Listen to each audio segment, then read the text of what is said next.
The moment I found the receipt for a diamond bracelet I never received was the moment my world began to unravel. 22 years of marriage, and I'd never once questioned James. Not when he worked late, not when he took weekend business trips, not when the occasional perfume scent lingered on his collar that he explained away as his assistance. I trusted completely. That was my first mistake. Before we jump back in, tell us where you're tuning in from, and if this story touches you, make sure you're subscribed, because tomorrow I've saved something extra special for you. I met James Reynolds when I was 24 and working as an executive assistant at Meridian Financial. He was 32, ambitious, and already making waves in the investment world. I remember the first time he walked into our office, tailored navy suit, confident stride, and a smile that seemed reserved just for me. Within weeks, we were dating. Within a year, we were married. I thought I had found my forever, the kind of love stories are written about. My name is Rebecca Mitchell. I grew up in a small town in Connecticut where most people lived modest lives and knew their neighbor's business better than their own. My parents taught high school. Dad was the beloved football coach, and Mom taught English literature. They raised me on the belief that honesty was the foundation of every meaningful relationship, and hard work would eventually be rewarded. I carried these values into adulthood, into my marriage, and into the life we built together. Perhaps that's why the betrayal cut so deep. In the beginning, James and I lived in a cramped one-bedroom apartment in Boston. I would wake up early to prepare his favorite breakfast, black coffee and avocado toast with a sprinkle of red pepper flakes, before heading to my own job. At night, I'd listen attentively as he described the challenges he faced at work, offering what support I could. When he mentioned wanting to start his own investment firm, I didn't hesitate to offer my savings, $42,000 I had diligently tucked away since my first job at 16. It's not my money anymore, I told him. It's ours. Our future. Reynolds Capital Management opened its doors in 2003. I left my position to become the firm's office manager, working alongside James as he courted clients and built his reputation. The early years were lean and demanding. 16-hour days blended into 18. Weekends vanished into client meetings and portfolio reviews. Our desire to start a family was perpetually postponed to next year, or when things settle down. The sacrifice seemed worth it. We were building something together. By our 10th anniversary, Reynolds Capital was managing over $200 million in assets. We moved from our apartment to a stunning colonial in Wellesley with a view of the lake. James surprised me with a Mercedes SUV wrapped in a giant red bow for my birthday.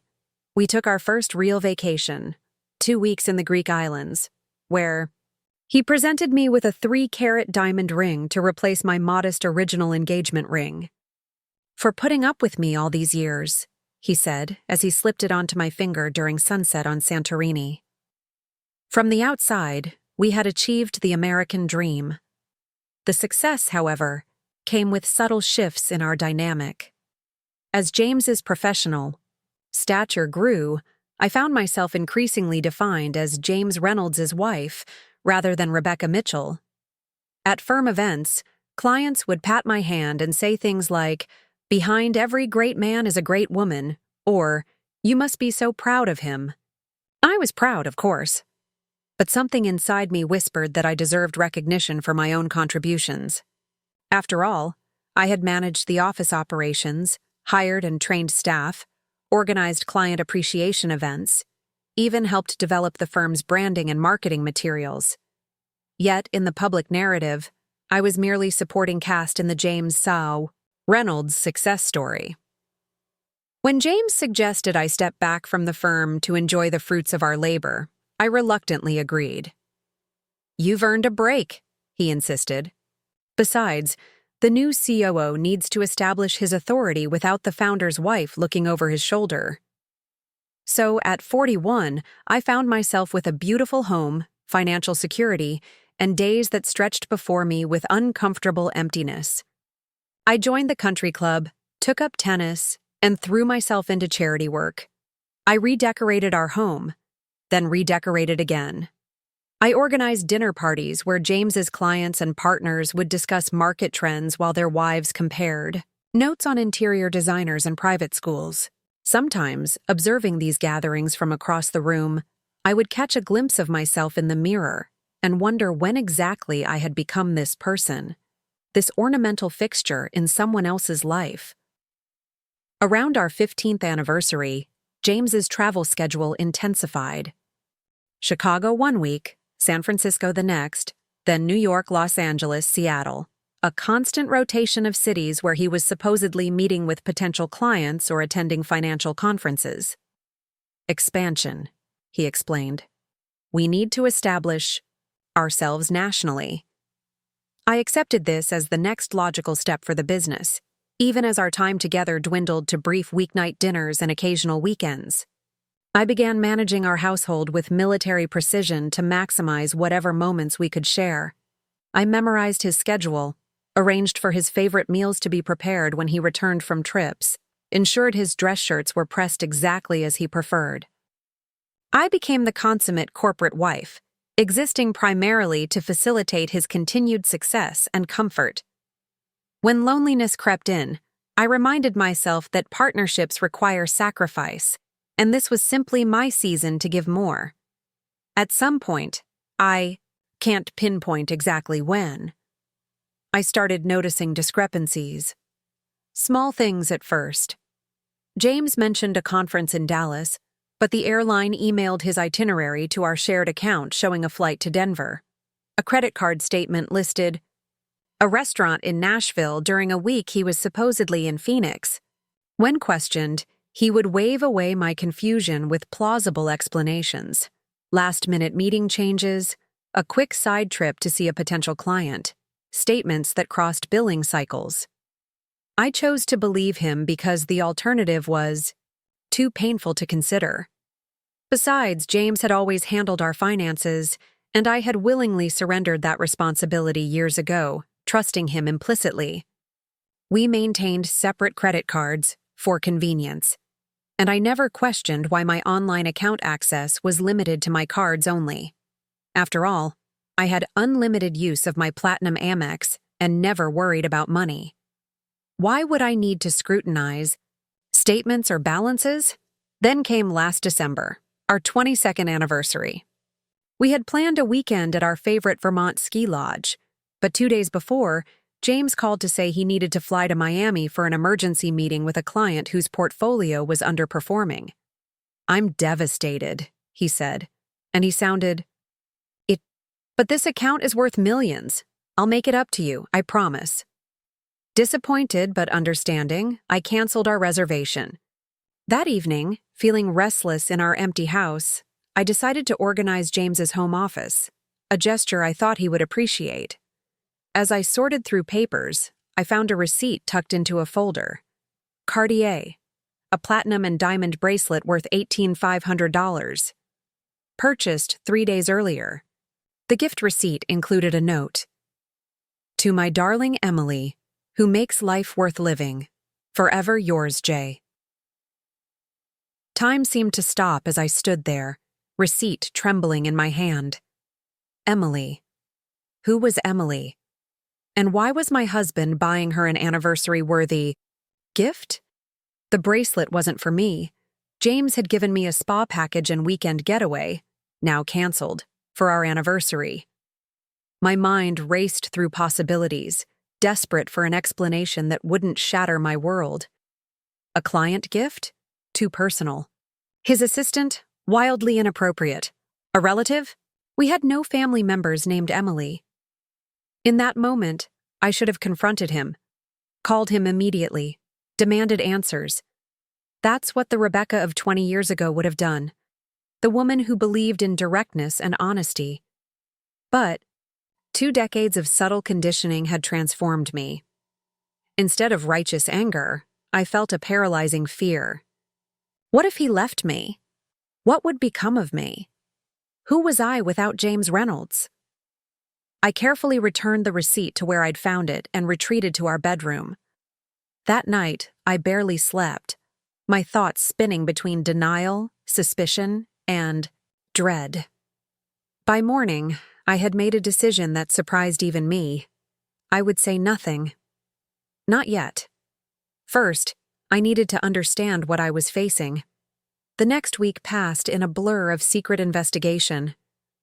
While James was in Miami, I used his laptop, which he had fortunately left behind, to access his email. His password, our anniversary date followed by my birth date, offered no challenge. What I found confirmed my worst fears and revealed something even more devastating. James's affair with Emily wasn't a recent development. It had been ongoing for nearly 7 years. Emily Wright was a former client who had invested with Reynolds Capital after inheriting money from her grandmother. According to the emails, they had met during a consultation, and James had pursued her aggressively. She was 14 years his junior, younger than me by nearly 2 decades. Beautiful, based on the photos they had exchanged. And apparently, the mother of his 6-year-old son. The child's existence hit me like a physical blow. After years of postponing our own family for the sake of the business, James had created one with someone else. Preparing and narrating this story took us a lot of time, so if you are enjoying it, subscribe to our channel. It means a lot to us. Now back to the story. The boy, named Christopher James Wright, had his father's eyes and dimpled smile. In one photo, they were building a sandcastle on a beach I recognized from our own vacation 3 years earlier. "Family time with my boys," Emily had captioned. It, unaware that her lover was married, that he had another home, another life. Further digging revealed James had purchased a luxury condo in Back Bay for Emily and their son.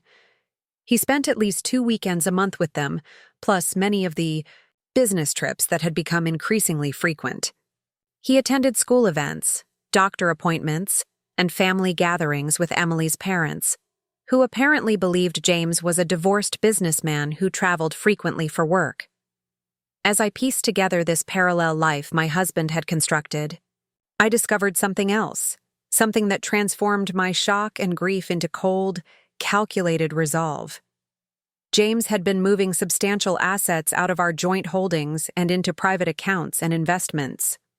Property purchased in single-member, LLCs, offshore accounts in the Cayman Islands, investment portfolios I had never known existed. By my amateur calculations, he had diverted over $4 million in the past 5 years alone. This wasn't just a betrayal of our marriage vows. It was financial infidelity on a massive scale, a systematic dismantling of our shared resources in preparation for...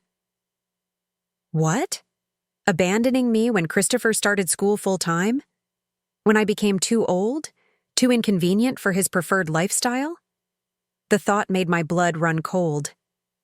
When James returned from his trip, I greeted him with a warm smile and his favorite whiskey sour, listening attentively as he described productive meetings with multiple clients in Miami. I noticed details I had previously overlooked, how he carefully avoided specifics, how he redirected questions about his trip to questions about my week. I played my part perfectly, the adoring wife who never suspected a thing. That night, as James slept beside me, I made a decision that would alter the course of both our lives. I would not confront him. Not yet. I would not cry or beg or rage. Instead, I would take a page from his book. I would become the student of deception, learning from the master himself. And when the time was right, I would reclaim everything he had tried to take from me, my security, my dignity, my future. The next morning, I called Patricia Winters, a college friend who had become one of Boston's most ruthless divorce attorneys. We met for lunch at a restaurant 40 miles from Wellesley, where no one would recognize us. I laid out what I knew and what I suspected.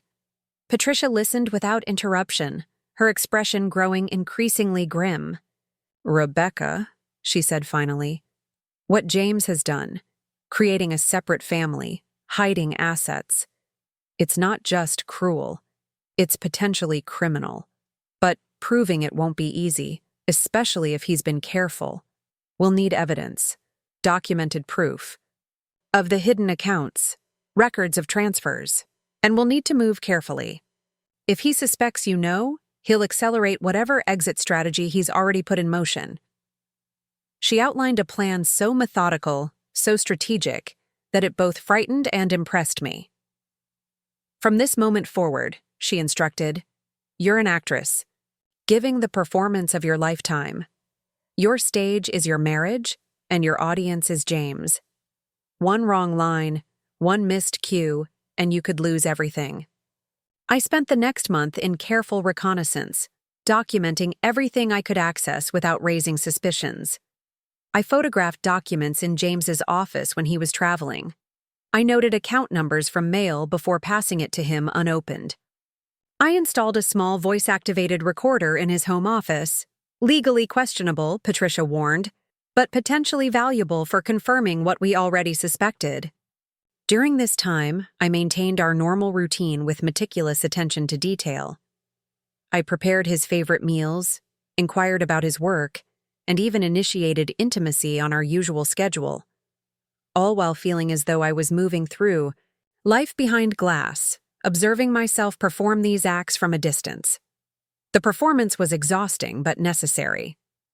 James noticed nothing amiss, or if he did, he attributed any changes to normal marital evolution. He continued his pattern, home for 2 weeks, away for 1 weekend, an occasional midweek overnight conference that always seemed to fall on nights when Emily posted pictures of romantic dinners on her Instagram account, which I now followed, using a fake profile. While James orchestrated his double life, I assembled a team, Patricia as legal counsel, a forensic accountant recommended by her firm, and Martin Chen, a private investigator with particular expertise in financial matters.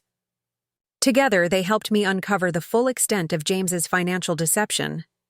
The picture that emerged was both clearer and darker than I had initially suspected.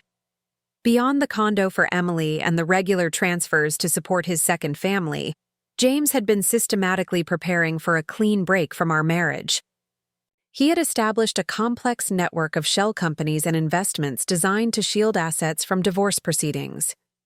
He had purchased property in California, where he had no business connections, but where Emily had family. Most alarmingly, he had recently consulted with a divorce attorney known for representing high-net-worth clients in contentious separations. He's planning to leave you within the year, Martin concluded after presenting his findings.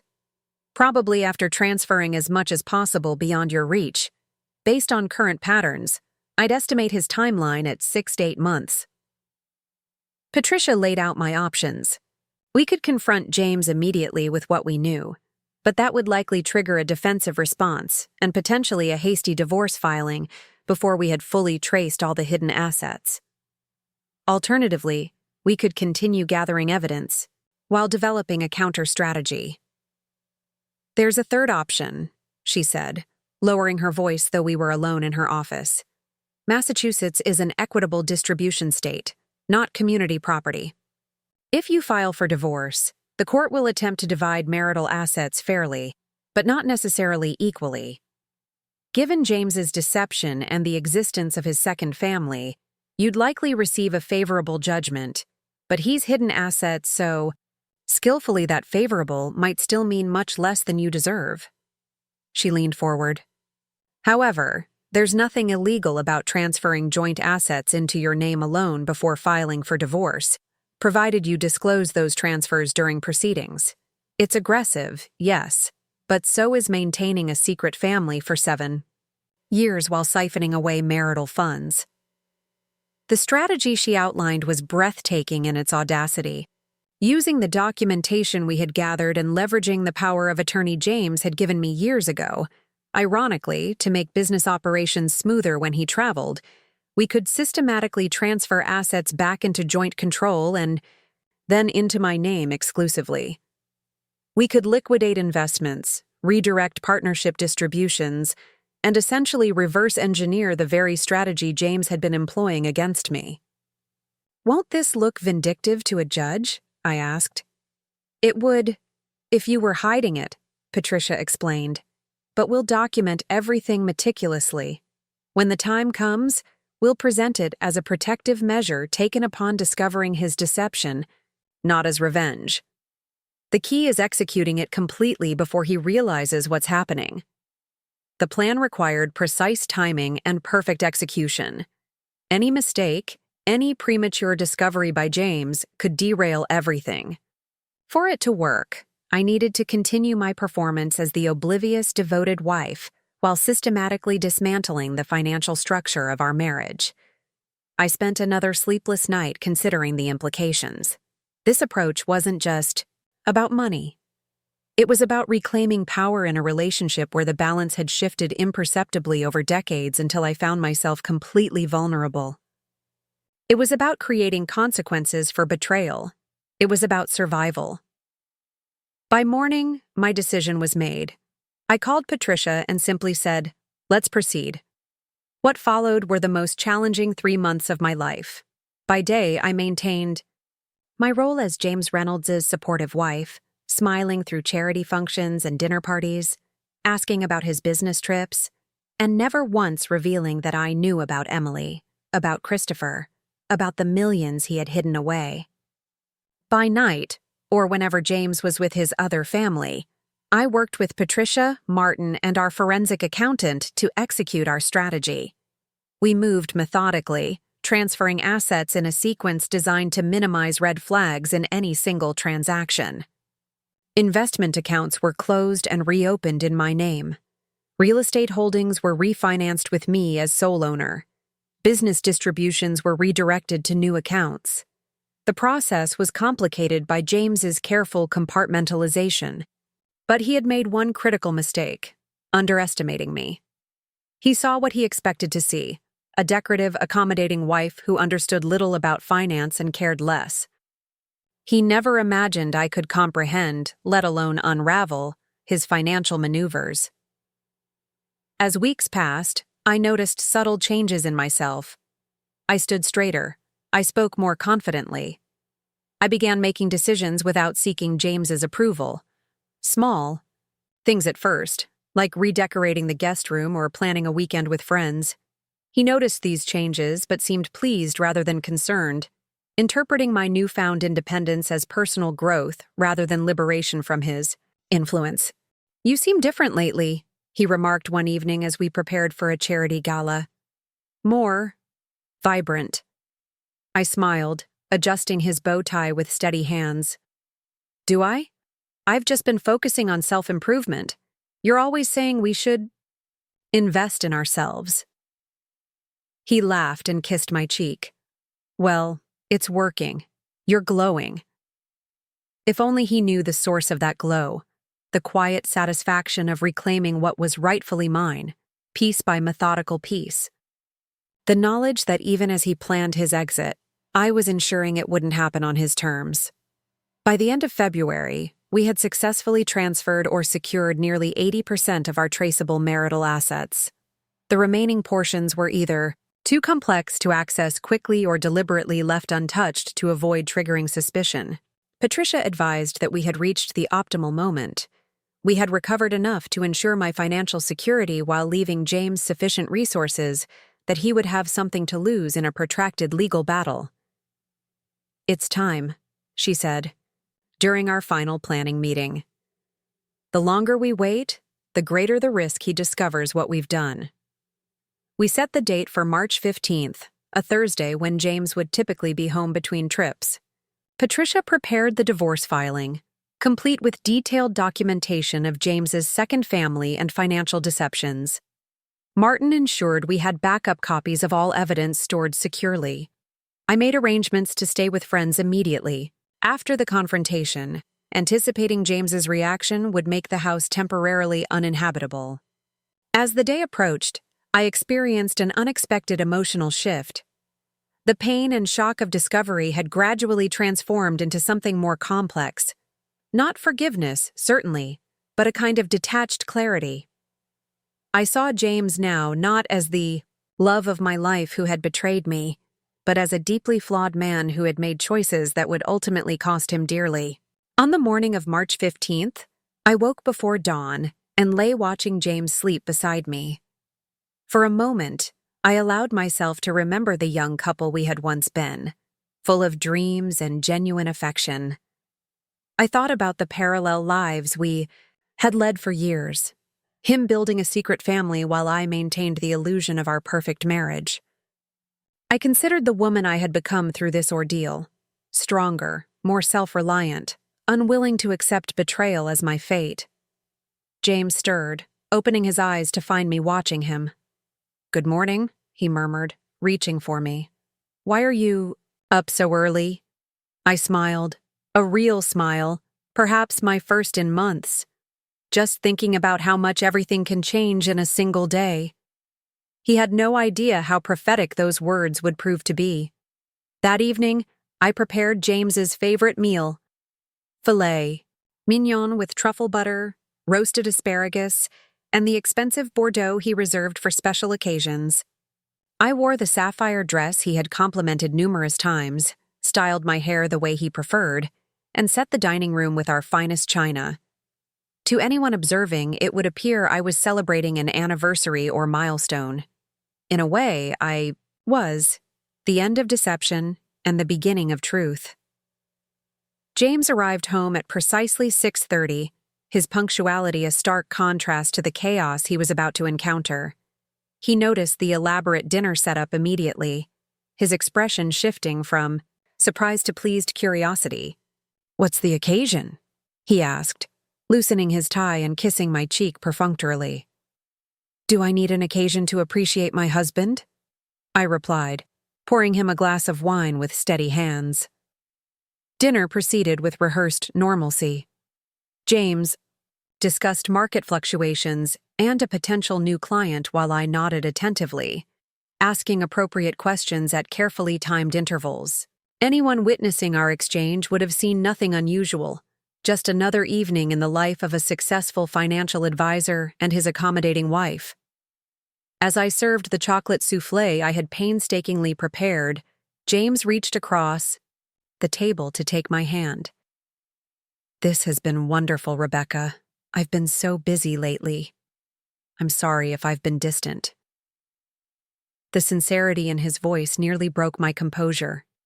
Even now, knowing everything, part of me wanted to believe he meant it, that somewhere beneath the elaborate deception remained fragments of the man I had loved. I squeezed his hand gently, savoring the connection one final time. "James," I said softly, "there's something I need to show you."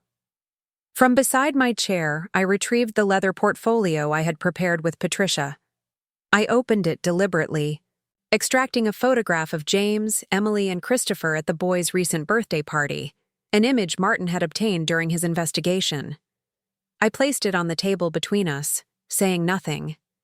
James froze, wineglass halfway to his lips.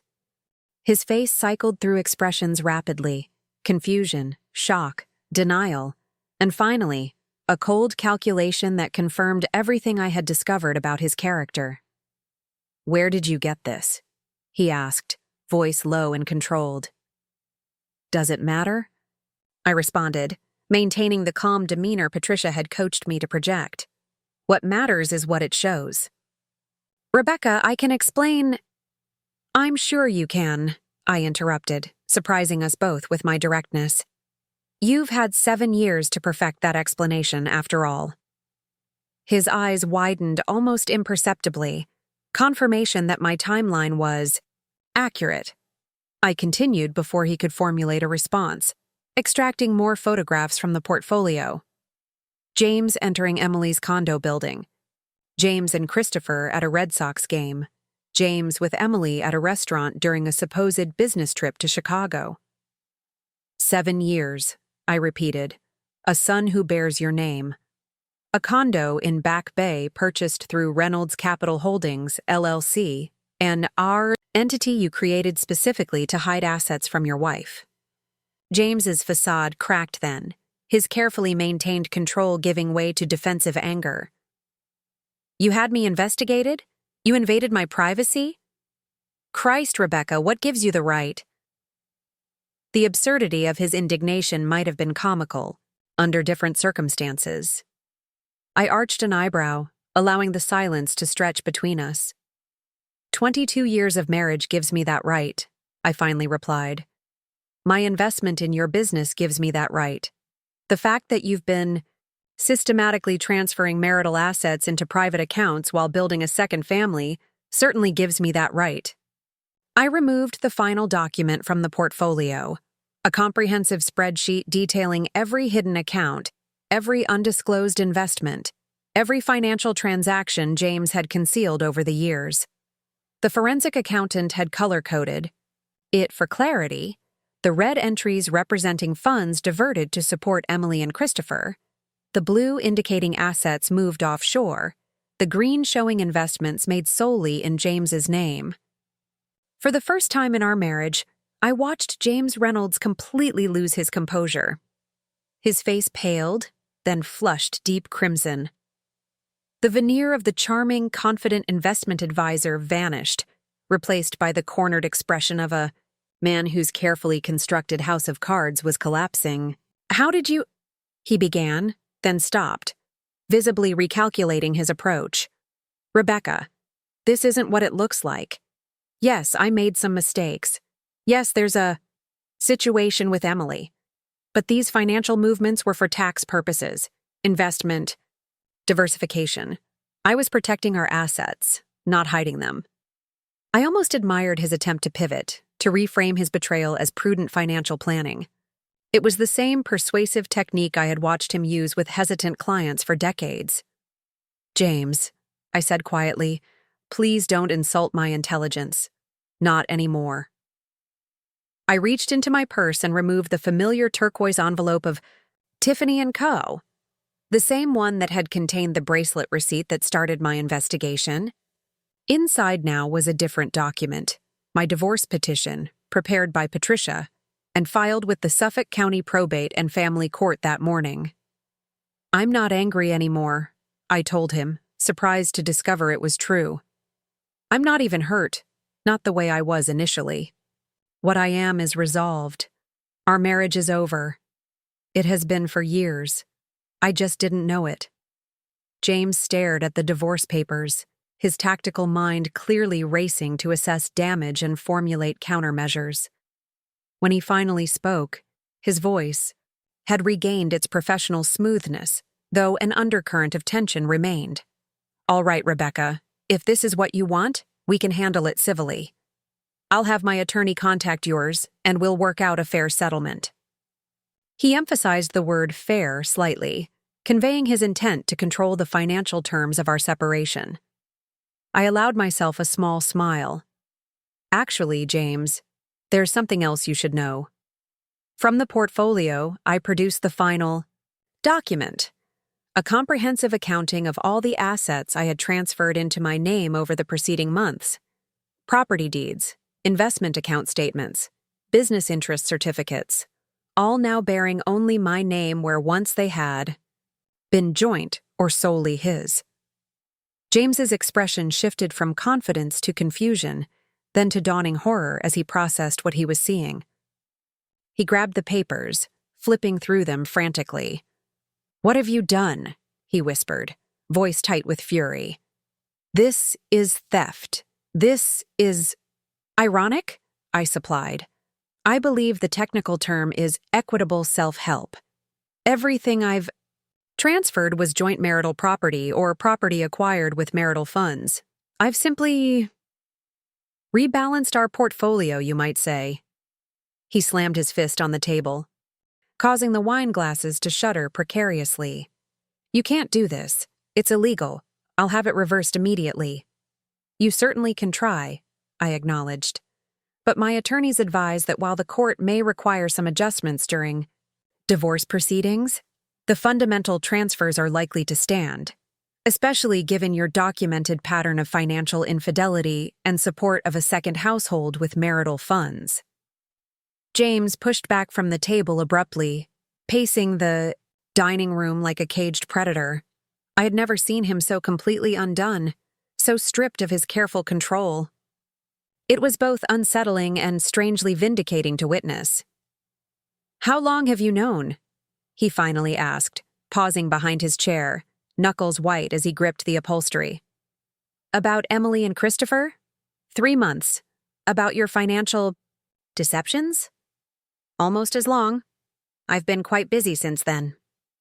He shook his head slowly, a reluctant appreciation crossing his features. I never thought you had this in you. This calculation. I learned from the best, I replied simply. Our eyes met across the dining room, two strangers assessing each other after decades of intimacy. In his gaze, I recognized not the passionate young man who had courted me, nor the determined entrepreneur who had built a business, but a tactician evaluating battlefield losses and plotting his next move. You won't get away with this, he said, voice low and threaded with menace. You have no idea who you're dealing with. I stood, gathering the documents with deliberate calm. I know exactly who I'm dealing with, James. That's why I've prepared so thoroughly. As if on cue, the doorbell rang. James glanced toward the entryway, momentarily disoriented by the interruption. That will be Martin Chen, I explained, moving toward the door. The private investigator who's been documenting your activities. He'll be staying here tonight while I relocate temporarily, a precaution my attorneys recommended given the nature of our conversation. James's expression hardened. You're bringing a stranger into our home? You don't trust me? Would you? In my position? I opened the door to reveal Martin, a slight, unassuming man whose forgettable appearance belied his exceptional observational skills. He nodded politely to James before positioning himself discreetly in the hallway. I'll collect my things now, I announced, heading toward the stairs. Everything else will be handled through our respective attorneys. James followed me into the bedroom, watching silently as I retrieved the suitcases I had packed that morning. His contained anger was palpable, filling the room like an electrical charge before a storm. Emily was never supposed to be permanent, he said abruptly as I zipped the final bag. It was just, she got pregnant, and I couldn't walk away. But I never planned to leave you. I paused, absorbing the breathtaking selfishness of his statement. So you intended to maintain both households indefinitely? Both families? Both lives? He spread his hands in a gesture that might have appeared helpless if I hadn't known him better. I cared about you both. Is that so difficult to understand? What's difficult to understand, I replied, lifting my suitcase from the bed, is how I ever believed you cared about anyone but yourself. His expression darkened. You had a good life with me, Rebecca. Designer clothes, luxury cars, vacations. Most people only dream about. I gave you everything. Everything except honesty. Everything except fidelity. Everything except the family we always said we would have someday. I moved toward the door, then paused, turning back. You know, what's truly ironic, James? If you had simply told me years ago that you'd fallen in love with someone else, I might have set you free. We could have ended things honorably. Instead, you chose this elaborate deception, and now you've lost everything. He laughed sharply, the sound harsh and unfamiliar. Lost everything? Hardly. You may have been clever enough to transfer some assets, but I still have my reputation, my clients, my expertise. I'll recover financially within years, maybe months. I smiled then, a genuine smile born of certainty rather than malice. Will you? Once the SEC reviews the documentation I've provided regarding certain creative accounting practices you've employed for select clients? The color drained from his face. You wouldn't. I already have, I confirmed. The evidence was too compelling to ignore, ethically speaking. I had no choice but to report it. This was my final card. The discovery Martin had made almost accidentally while investigating James's hidden assets. In his zeal to accommodate certain ultra-wealthy clients, James had facilitated tax avoidance schemes that crossed well into illegal territory. I had agonized over whether to include this information in my strategy, weighing the potential consequences against my desire for complete disentanglement from James's choices. In the end, Patricia had made the decision simple. If you know about illegal activity and don't report it, you could become complicit. The question isn't whether to disclose this information, but when and how. James sank onto the bed, the full weight of his situation finally registering. "You've destroyed me," he whispered. "No, James," I corrected gently. "You destroyed yourself. I'm simply refusing to be collateral damage." I left him there, surrounded by the trappings of the life we had built and the remnants of the deception he had maintained. As Martin and I descended the stairs, I felt neither triumph nor vindication, only a profound relief that the performance was finally over. The weeks that followed unfolded with predictable legal maneuvers and unpredictable emotional currents. James initially threatened to contest everything: the asset transfers, the divorce terms, even the SEC investigation. His attorneys filed motions and counter-motions, demanding expedited hearings and temporary restraining orders against further financial actions on my part. The aggressive strategy collapsed quickly, however, when the SEC investigation gained momentum. Faced with potential criminal charges on top of the civil divorce proceedings, James abruptly changed course, seeking settlement negotiations rather than protracted litigation. Patricia was ruthlessly effective during these discussions, leveraging every advantage we had accumulated. We ultimately reached an agreement that formalized most of the asset transfers I had already executed, with minor adjustments to ensure equitable distribution under Massachusetts law. James retained his personal accounts and enough investment assets to maintain a comfortable lifestyle, though nowhere near the wealth he had amassed during our marriage. The most surprising development came not from the legal proceedings, but from Emily Wright. 3 days after my confrontation with James, she contacted me through Patricia, requesting a private meeting. Against my attorney's advice, I agreed to see her at a neutral location, a private room at the Boston Public Library, where we would be neither overheard nor interrupted. Emily arrived precisely on time, her elegance undeniable despite obvious signs of stress. She was younger than me, of course, but not the trophy girlfriend I had imagined, more sophisticated, more substantial somehow. She carried herself with the composure of someone accustomed to navigating difficult situations. "Thank you for meeting me," she began, her voice steady but her hands betraying nervousness as she arranged and rearranged her purse strap. "I know this is unconventional." "That seems an inadequate description," I observed, not unkindly. She smiled faintly, acknowledging the understatement. "Fair enough. I'll be direct then. James told me about your marriage 2 years ago.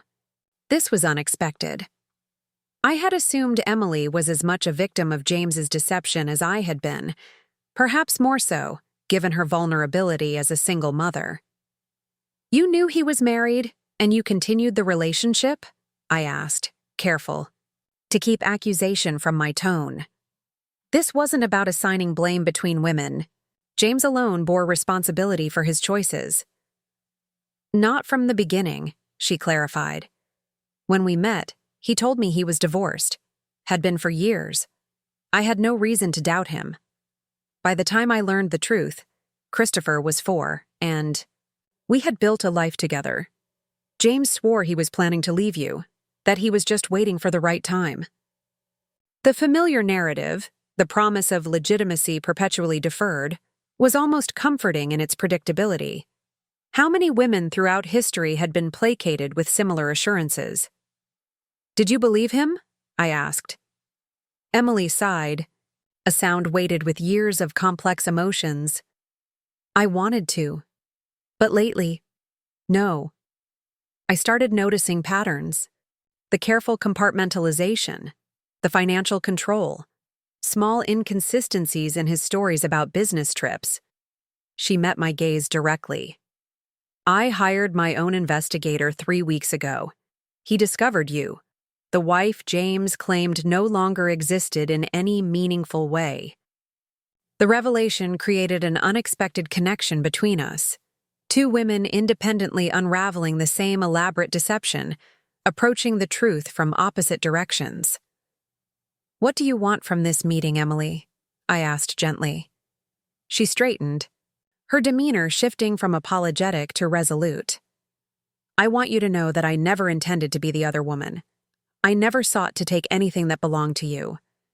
And most importantly, I want you to know that I'm pursuing my own legal action against James for fraudulent misrepresentation.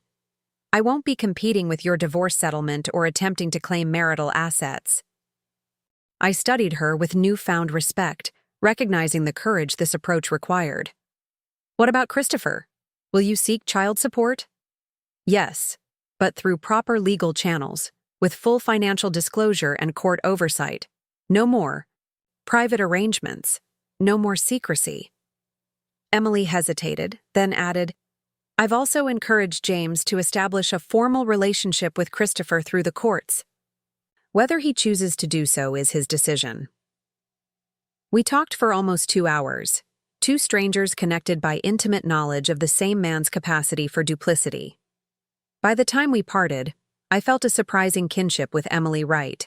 Not friendship exactly, but a mutual acknowledgement of shared experience and separate paths forward. The news about James came 3 months later, as my divorce neared finalization. The SEC investigation had expanded, revealing patterns of securities fraud beyond what I had initially discovered. Faced with mounting evidence and potential criminal charges, James had accepted a plea agreement, significant financial penalties, a lifetime ban from securities trading, and a 5-year prison sentence with the possibility of reduction for cooperation. I received this information not from the authorities or from Patricia, but from Emily, who called one evening after Christopher had gone to bed. "I thought you should hear it from someone who understands," she said simply. "How are you handling it?" I asked, genuinely concerned for her, and especially for the boy who would now face his father's public disgrace. "One day at a time," she replied. "Christopher knows his father made mistakes with money and has to face consequences. Beyond that, we're focusing on building our life without James's influence, something I suspect you understand." I did understand. In the months since leaving the Wellesley house, I had established a new residence in Cambridge, a sunlit apartment overlooking the Charles River, filled with furniture and art I had selected solely according to my own taste. I had reconnected with friends from my pre-James life, started volunteer work with a financial literacy program for women, and even begun dating casually. Nothing serious, but pleasant reminders that I existed as a person separate from my former role as James Reynolds' wife. The divorce became final in December, almost exactly 1 year after I had discovered the Cartier receipt that unraveled my marriage. The financial settlement reflected the groundwork I had laid through the strategic asset transfers, with minor court-ordered adjustments. I emerged with approximately 70% of what had been our marital estate, a distribution the judge deemed appropriate given the circumstances of the case. James reported to the federal correctional facility in January. I didn't attend his sentencing hearing, didn't send a letter or message of any kind. Our last communication had been through attorneys months earlier, and I intended to maintain that distance permanently. Emily occasionally sent updates about Christopher, including a school photograph that arrived unexpectedly one spring morning. Looking at the boy's familiar smile, so reminiscent of the young James I had fallen in love with decades earlier, I felt a complicated surge of emotion. Not regret exactly, nor jealousy, but a poignant acknowledgement of parallel possibilities the child James and I might have had in another version of our story. I placed the photograph in my desk drawer rather than displaying it, a private reminder of the complex intersection of lives rather than a daily memento. Christopher would never be my son, nor would I play any role in his life. But his existence connected me to my past in ways I was still learning to navigate. On the first anniversary of my departure from the Wellesley house, I invited Patricia, Martin, and our forensic accountant for dinner at my Cambridge apartment. We had maintained professional relationships throughout the legal proceedings, but this was our first purely social gathering, a celebration of sorts, marking both an ending and a beginning. "To Rebecca," Patricia toasted, raising her glass as we sat around my dining table, a handcrafted piece I had commissioned from a local artisan rather than selecting from a designer showroom as James would have insisted. Who reminds us that it's never too late to rewrite your story. Martin, typically reserved, added his own sentiment.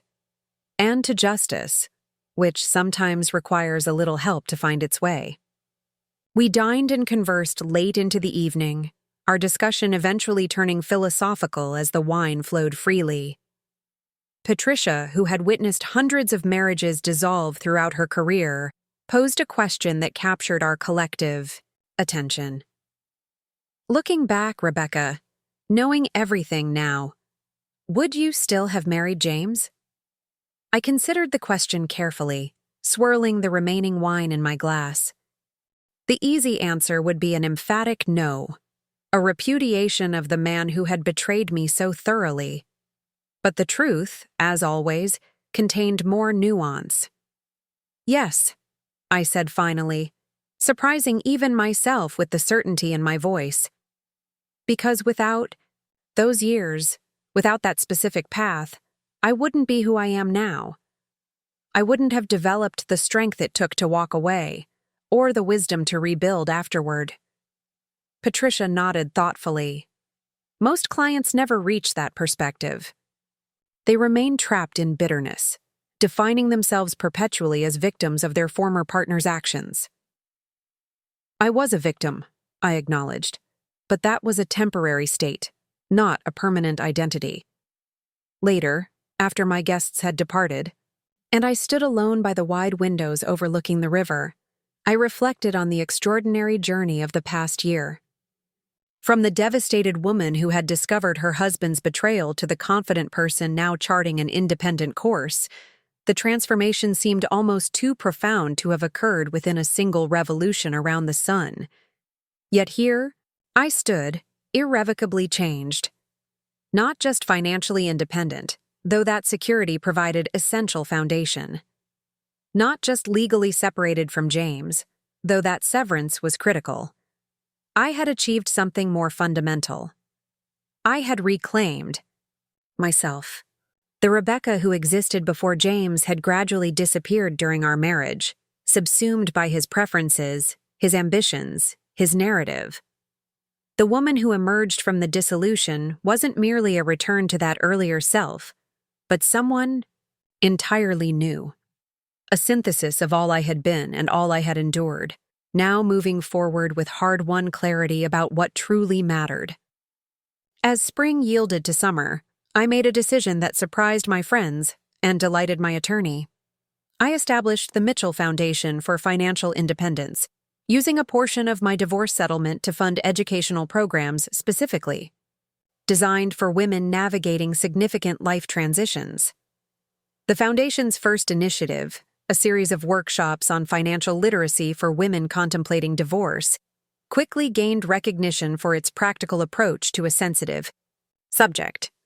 "You've turned pain into purpose," observed one participant after completing the program. "That's the most powerful form of healing."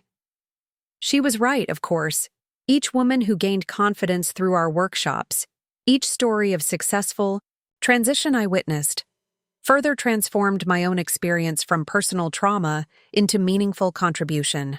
The betrayal that had once threatened to define me instead became the catalyst for my most significant work.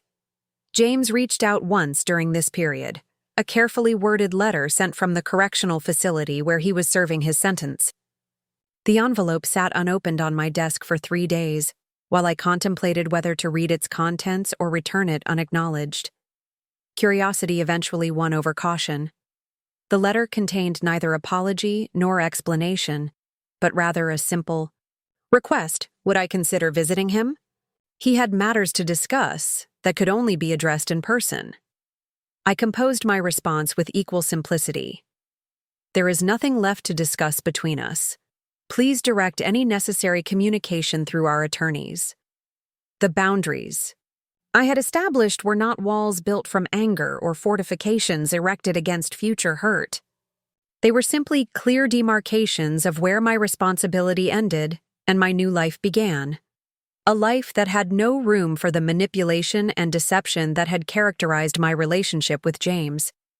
Emily contacted me again that fall, this time with news that affected us both. James had been diagnosed with early-stage prostate cancer while in federal custody. The prognosis was favorable, but the diagnosis had apparently triggered a period of reflection for him. "He's been asking about you," she said carefully, "wondering if you found happiness, if you've forgiven him." "What did you tell him?" I asked, genuinely curious about her response rather than concerned about James's inquiry. "I told him that your happiness isn't his business anymore, and that forgiveness isn't something he's entitled to request." She paused, then added, "I hope that was all right." "It was perfect," I assured her. Precisely what I would have said myself. We ended the call with our now customary exchange of good wishes for each other's continued healing, the strange bond between us neither weakening nor strengthening, but simply existing as an acknowledgement of shared history. That evening, I sat on my balcony watching darkness settle over the river, contemplating the concept of forgiveness. Had I forgiven James? The answer wasn't simple. I no longer carried active anger toward him. That consuming rage had burned itself out months ago. I didn't wish him ill. In fact, I hoped his medical treatment would be successful and his remaining years in confinement productive. But forgiveness suggested a restoration of trust, a mending of relationship that I neither sought nor believed possible. Perhaps what I had achieved was something different, a release of James's power over my emotions, a reclamation of energy once spent on resentment. Whatever the appropriate term, I knew with certainty that I had moved beyond the defining moment of discovering his betrayal. That revelation had irrevocably altered my life's trajectory, but it no longer dominated my daily thoughts or dictated my choices. As winter approached again, I finalized plans for an extended trip abroad, something I had always wanted to do but had perpetually postponed to accommodate James's schedule. I would spend 3 months traveling through Europe, visiting art museums, taking cooking classes, and simply experiencing different cultures at my own pace, according to my own interests. The evening before my departure, I received an unexpected delivery, a small package from Emily containing a handwritten note and a book of Christopher's drawings. The note explained simply, "He wanted you to see these. Safe travels." The colorful crayon illustrations captured a child's perspective on everyday wonders, a particularly magnificent tree, a dog encountered in the park, an impressive construction, crane glimpsed from a car window. Nothing extraordinary, yet profoundly moving in their innocent appreciation of a world still filled with discovery. I carefully wrapped the book in tissue paper and packed it among my traveling essentials. Not as a reminder of James or what might have been, but as a touchstone to something more universal, the capacity for new beginnings, for seeing with fresh eyes, for finding joy in unexpected places. As my plane lifted off the following morning, carrying me toward experiences I had once thought permanently beyond my reach, I felt neither triumphant nor vengeful about the life I had reclaimed. Instead, I felt something quieter but more enduring. A deep, settled confidence that whatever challenges awaited, I would face them not as James Reynolds' ex-wife, but simply as Rebecca Mitchell, author of her own story, captain of her own course, finally and completely herself. The Italian sun felt different somehow, warmer, more nourishing than the tepid New England rays I had grown accustomed to. Standing on the small balcony of my rented Tuscan villa, overlooking rolling vineyards that stretched toward distant mountains, I found myself contemplating how drastically life could change in just 18 months. My European adventure had expanded far beyond its original 3-month itinerary. After France, Spain, and Italy captivated me in ways I hadn't anticipated, I kept extending my stay, finding freedom in the absence of deadlines or obligations. I had spent Christmas in a charming Parisian apartment, New Year's Eve at a lively gathering of expatriates in Barcelona, and now spring was unfolding around me in the Tuscan countryside. The foundation work continued remotely, with quarterly board meetings conducted via video conference and day-to-day operations, managed by the capable executive director I'd hired before my departure. Technology allowed me to maintain meaningful connection with the organization while experiencing the independence I had craved for so long. My phone chimed softly with an incoming message, Patricia, with news from Boston. The SEC investigation into Reynolds Capital had expanded again, now encompassing several of James's former associates.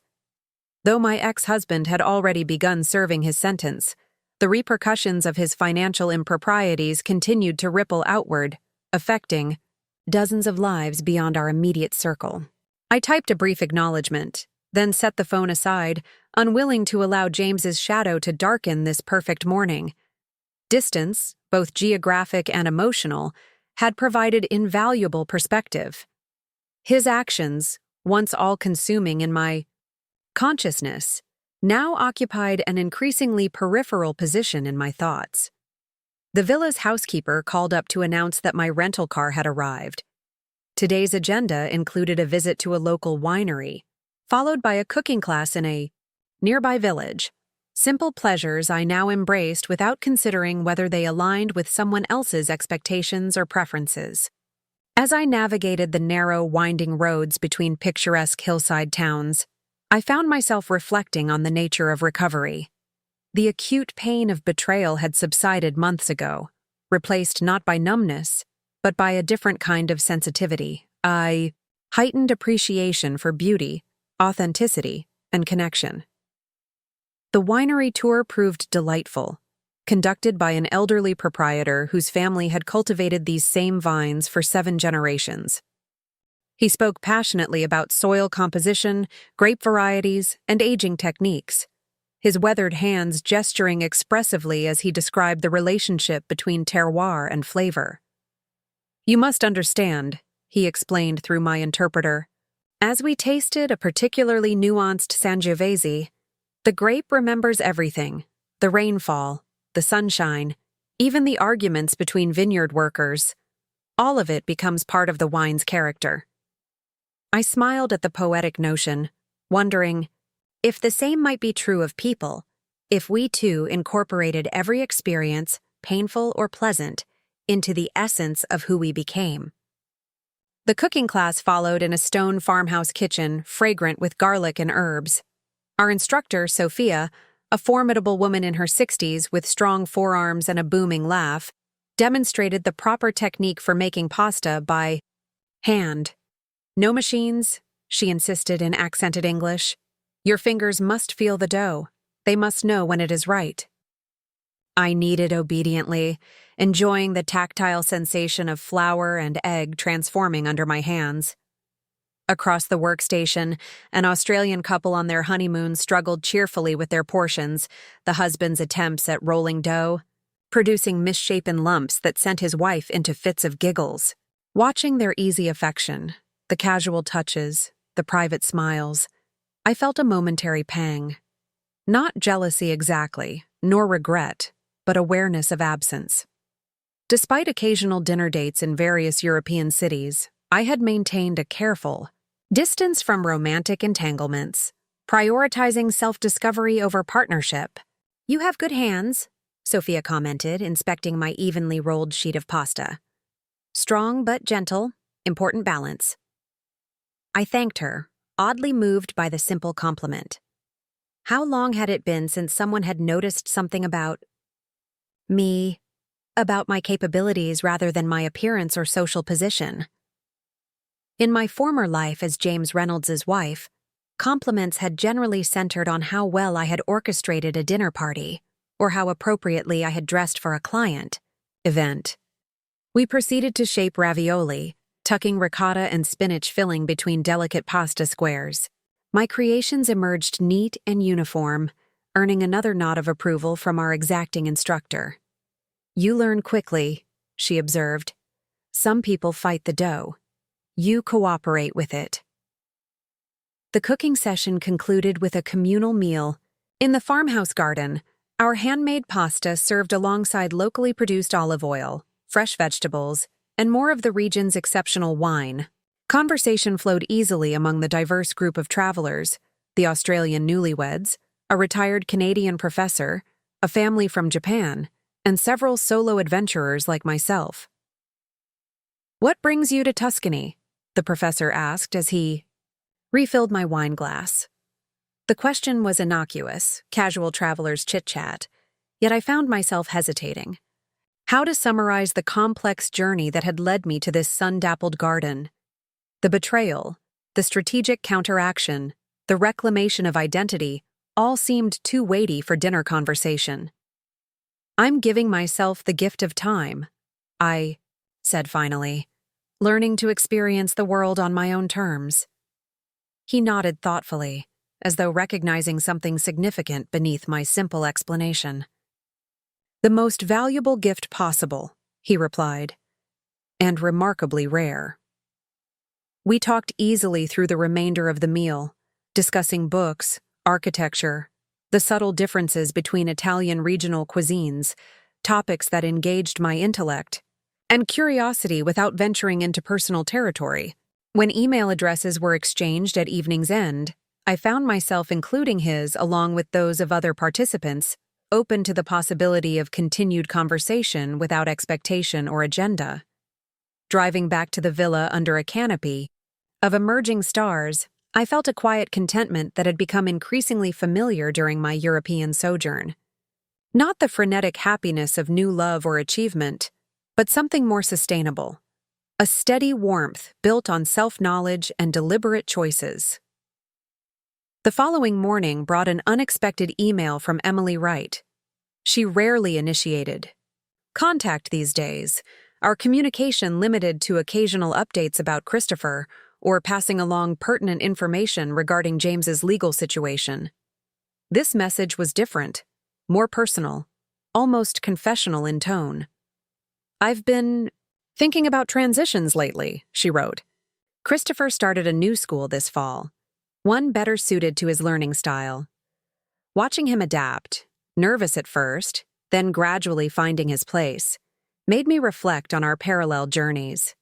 Different circumstances, similar challenges.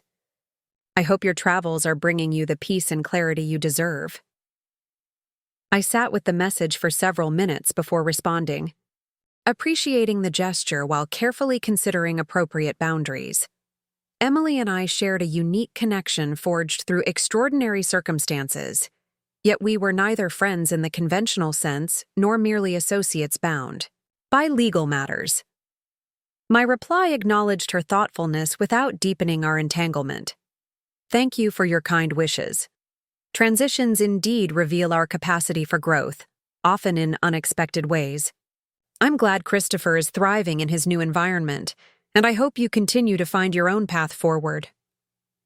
Later that day, exploring a medieval village perched atop a rocky outcrop, I found myself in a small gallery displaying contemporary works by local artists.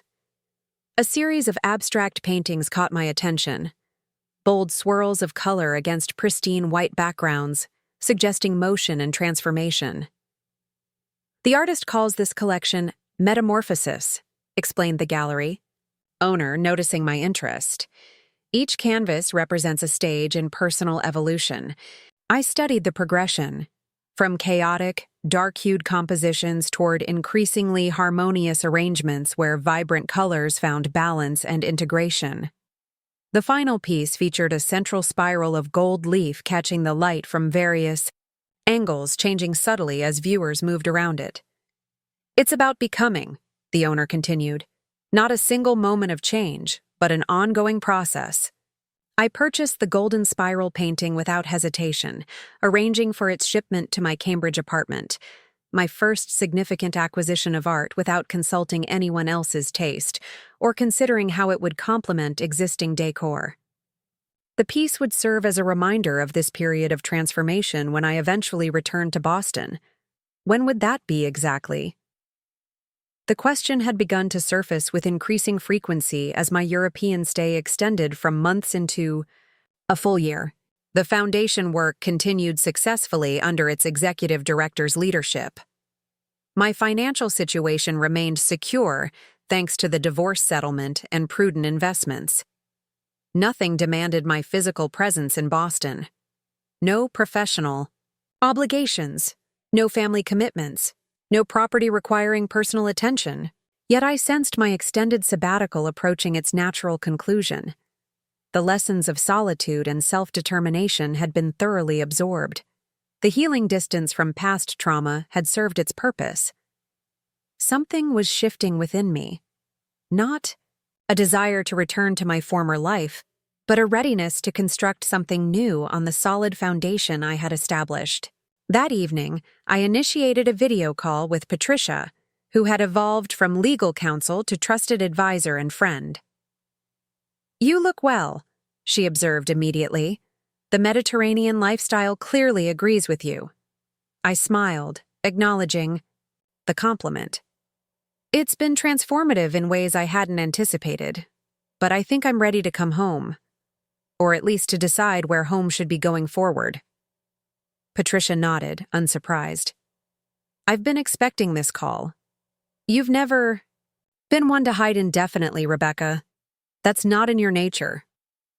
We discussed practical considerations, the Foundation's expanding initiatives, potential speaking engagements related to financial empowerment, real estate options beyond my Cambridge apartment. Throughout the conversation, Patricia maintained her characteristic blend of pragmatism and insight. "The question isn't whether you're ready to return," she noted toward the call's conclusion. "It's what you're returning to. Not what you left behind, but what you're moving toward." The distinction resonated deeply. I wasn't contemplating a retreat to familiar territory, but an advance into terrain of my own choosing. The realization brought both clarity and challenge, the exhilarating, terrifying freedom of authoring one's own story without predetermined plot points or established characters. "I'll be back next month," I decided aloud. "Not permanently, not yet, but long enough to assess options and make intentional choices about next steps." After ending the call, I stepped onto the villa's balcony again, breathing in the fragrant evening air. The Tuscan landscape stretched before me, bathed in the golden light of approaching sunset, beautiful, nurturing, but ultimately not mine. My journey here had been necessary, healing, illuminating, but the path forward lay elsewhere. The knowledge settled within me, not with the sharp certainty of my decision to leave James, but with the gentle rightness of natural progression. One chapter concluding, another beginning. Not through external disruption this time, but through internal readiness. My return to Boston coincided with early autumn, the city at its most beautiful, with crimson-tinged foliage in the public garden and a certain crispness to the air that energized rather than chilled. The Cambridge apartment welcomed me back with familiar comfort, though it felt smaller somehow after the expansive European landscapes I had inhabited. Within days of my arrival, my calendar filled with foundation meetings, coffee dates with friends maintained through long-distance communication, and explorations of neighborhoods I had never properly appreciated during my marriage.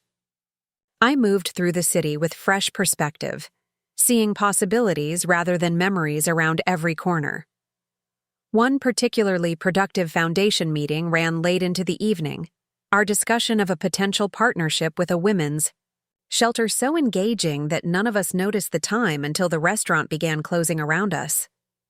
As we gathered our materials and prepared to depart, the executive director touched my arm lightly.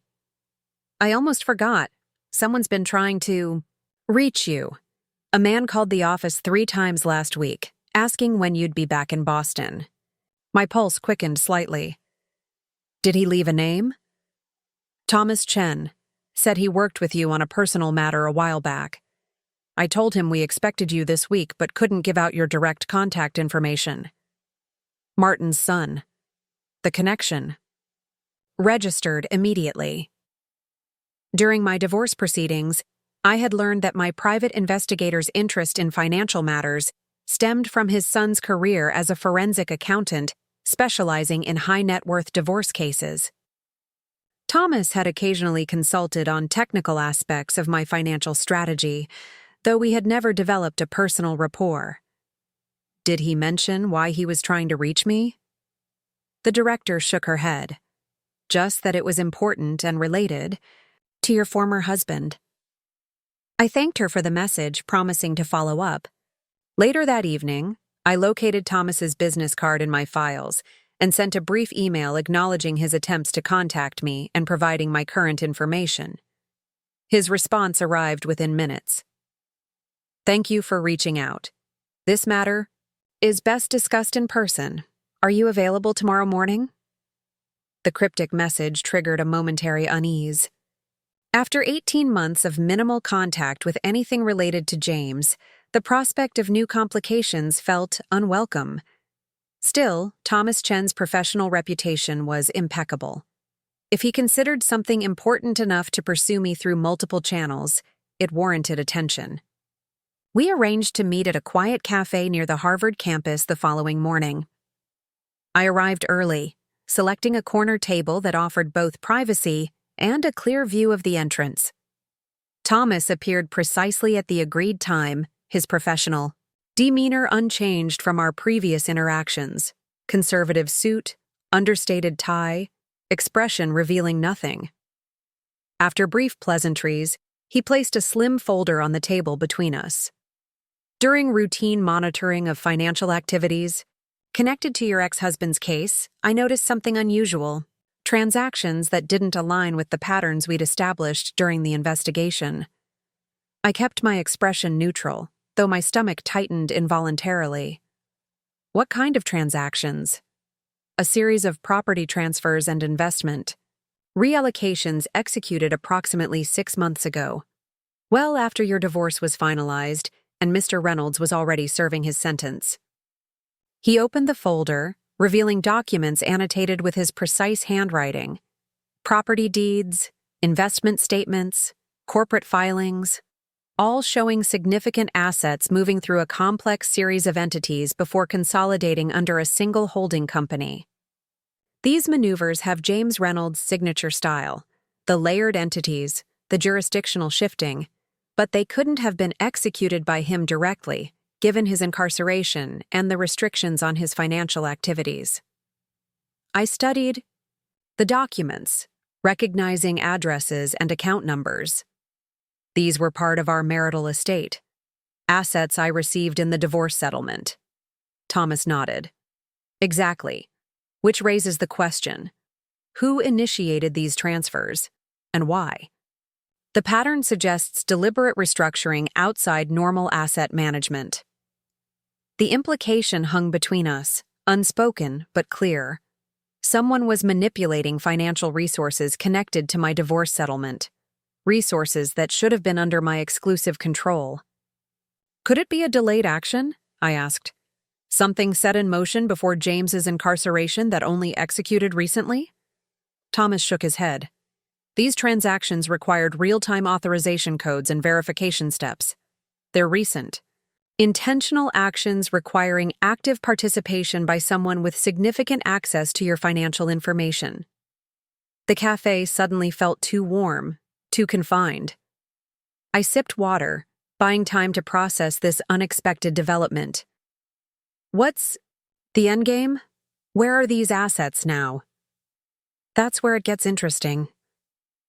Thomas turned to a final document, a corporate registration form for an entity called Phoenix Acquisition Partners, LLC. Everything ultimately consolidated here, and this entity's beneficial ownership trace leads to someone you know quite well. He slid a photograph across the table, a surveillance image showing a familiar figure entering an office building. Emily Wright. The shock must have registered on my face because Thomas continued quickly. My father suspected there might be more to Ms. Wright's story than initially appeared. Her cooperation during your divorce proceedings seemed almost too smooth, her disavowal of James too complete. He maintained periodic surveillance as a precaution. I stared at the image, trying to reconcile this new information with the Emily I thought I knew, the fellow victim who had reached out with surprising grace, who had shared Christopher's artwork, who had seemingly navigated her own recovery from James's deception with dignity. "What exactly are you suggesting?" I asked, my voice steadier than I felt. "I'm not suggesting anything yet," Thomas replied carefully. "I'm presenting anomalies that warrant investigation. The financial restructuring of your assets through entities now controlled by your ex-husband's former mistress represents either an extraordinarily unlikely coincidence or a deliberate strategy we haven't identified." He closed the folder, sliding it toward me.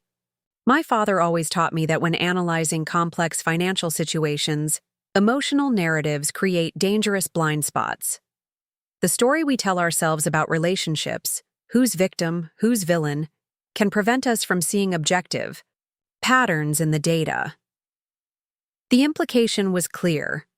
Had I been manipulated again?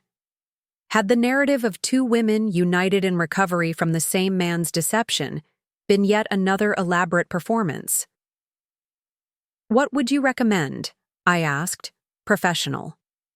Instincts engaging despite the emotional undertow.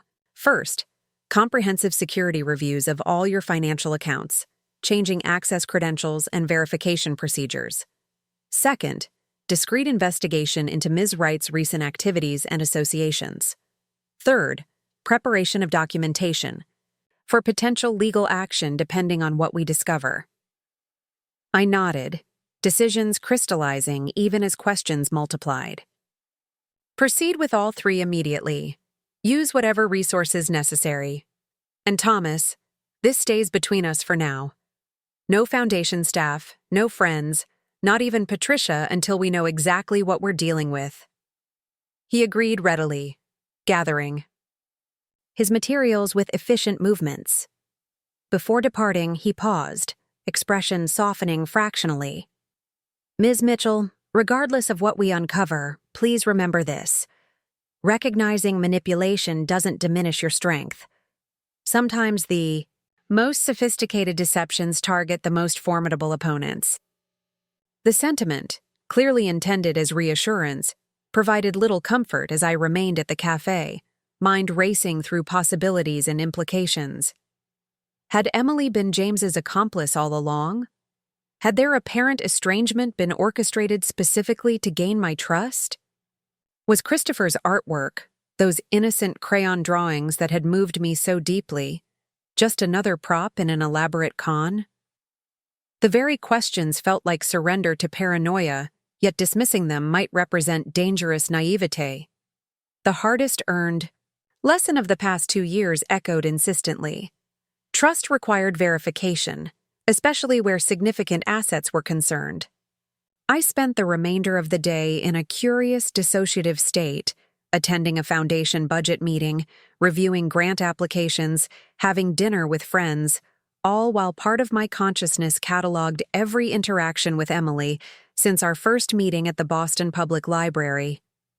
Each conversation, each seemingly spontaneous disclosure, each carefully maintained boundary now demanded re-examination through a lens of potential calculation. By evening, Thomas had already implemented preliminary security measures, changing access protocols for my primary accounts and establishing enhanced monitoring systems. His initial report confirmed unusual access patterns associated with several investment portfolios included in my divorce settlement, multiple login attempts, from IP addresses associated with locations where I had never been. Sleep eluded me that night as I wrestled with emerging possibilities. If Emily had indeed orchestrated financial manipulation at James's direction, what was their ultimate objective? Simple theft seemed too straightforward, too easily detected. Whatever strategy they were implementing involved subtlety and patience, hallmarks of James's approach to both business and betrayal. Morning brought both clarity and complication. Thomas arrived at my apartment with updated findings.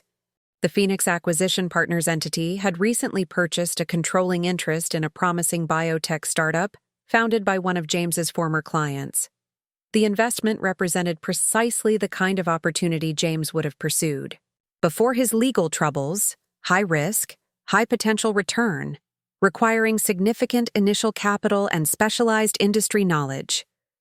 They're rebuilding his portfolio, I realized aloud, using my assets to recreate what he lost. Thomas nodded, his expression grim.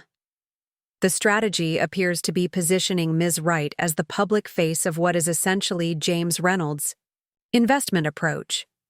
Given his ban from securities trading, this could represent an attempt to circumvent the legal restrictions while maintaining effective control of significant capital. The audacity was breathtaking, using my own resources to finance James's continued market manipulation from behind prison walls, with Emily serving as his proxy in the outside world. The scheme explained their continued connection despite James's conviction, as well as Emily's sustained interest in maintaining communication with me. She wasn't cultivating friendship, she was monitoring a mark. "How do we proceed?" I asked, shifting immediately to counteraction rather than dwelling on the betrayal. "Carefully," Thomas advised. "What they're doing likely violates terms of Mr. Reynolds' plea agreement and could constitute financial fraud, but proving it requires establishing clear connection between his directives and Ms. Wright's actions. Moving too quickly could alert them and potentially lead to further concealment of assets." We developed a multi-phase approach, continued monitoring of Emily's activities and financial movements, forensic analysis of all transactions connected to the transferred assets, and careful documentation of every communication I had received from either Emily or James since the divorce.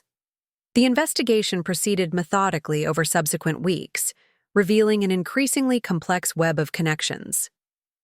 Emily had visited James regularly throughout his incarceration, their meetings recorded in visitor logs but seemingly innocuous. A former partner bringing their child to maintain family connection despite difficult circumstances. Financial records told a different story. Following each visit, specific transaction patterns emerged. New accounts established, funds transferred, investment positions adjusted. The correlation was too consistent to be coincidental, strongly suggesting that James was providing explicit financial directions which Emily then executed through the network of entities they had established. Most disturbing was evidence that my own communications had been compromised. The European email account I had used during my extended travel showed signs of unauthorized access. Someone had been monitoring my correspondence, my plans, my evolving perspectives. The knowledge that my private reflections had been surveilled created a visceral reaction beyond mere anger, a profound violation that reached beyond financial matters into personal sovereignty. Throughout this discovery process, Emily continued occasional contact, congratulating me on a foundation initiative featured in the Boston Globe, sharing an anecdote about Christopher's science project, maintaining the carefully crafted illusion of respectful distance between women connected by circumstance. Each message now read as calculated performance, designed to sustain trust while their financial strategy advanced. After nearly a month of investigation, Thomas presented comprehensive documentation, establishing what he termed a clear pattern of coordinated financial activity between James Reynolds and Emily Wright, utilizing assets improperly transferred from Rebecca Mitchell's accounts. The evidence was substantial enough to warrant legal action, potentially resulting in additional charges against James and new proceedings against Emily. Before pursuing that course, however, I requested something unexpected. A meeting with Emily, Wright on my terms, at a location of my choosing. "Are you certain that's wise?" Thomas questioned, understandably concerned. Any warning might trigger defensive actions regarding the compromised assets. We've already secured the primary accounts, I reminded him. What remains at risk is minimal compared to what we've recovered. And before involving authorities, I want to understand exactly what I'm dealing with. The real motivation ran deeper than pragmatic asset protection. After being deceived twice, first by James, then by this coordinated manipulation, I needed to confront the architects of betrayal directly. Not from a position of vulnerability this time, but from one of confirmed knowledge and strategic advantage. Emily agreed to meet with surprising readiness when I contacted her, suggesting she suspected nothing about the investigation. We arranged to convene at the same Boston Public Library room where we had first met nearly 2 years earlier, a symmetry that felt appropriate for what would likely be our final interaction. I arrived early, accompanied by Thomas, who positioned himself discreetly nearby, close enough to intervene if necessary but maintaining sufficient distance for privacy. The evidence documentation remained secured in a briefcase at my side, its contents organized for maximum impact when revealed. Emily entered precisely on time, dressed elegantly as always, her expression conveying polite interest tinged with curiosity. She took the seat across from me, arranging herself with practiced poise, the same performance of dignified resilience she had maintained throughout our acquaintance. "Thank you for making time to meet," I began, my tone deliberately neutral. "I've been reflecting on our unique connection and the circumstances that brought us into each other's lives." She nodded, offering a small smile. "It's been an unusual relationship, certainly. But I've always appreciated your grace in a situation where animosity would have been understandable." The practiced sincerity in her voice, once convincing, now transparent, strengthened my resolve. Without further preamble, I opened the briefcase and removed the first document. A visitor log from the Federal Correctional Facility showing 18 visits from Emily to James over the past year. "Let's dispense with pretense," I suggested, sliding the paper toward her. "We both know these weren't merely visits to maintain Christopher's relationship with his father." Her expression flickered briefly, surprise, then calculation, before settling into careful neutrality. "I never claimed they were exclusively for Christopher's benefit. James remains significant in my life, complicated as that relationship.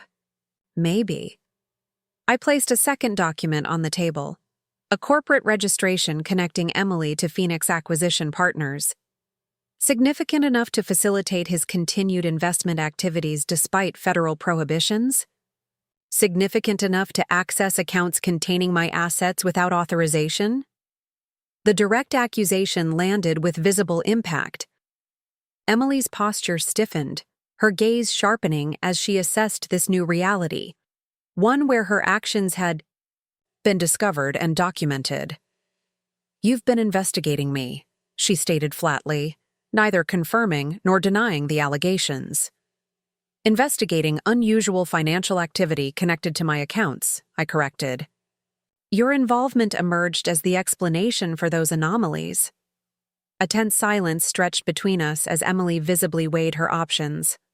When she finally spoke, her tone had shifted from warm familiarity to cool pragmatism. "What exactly do you want from this conversation, Rebecca?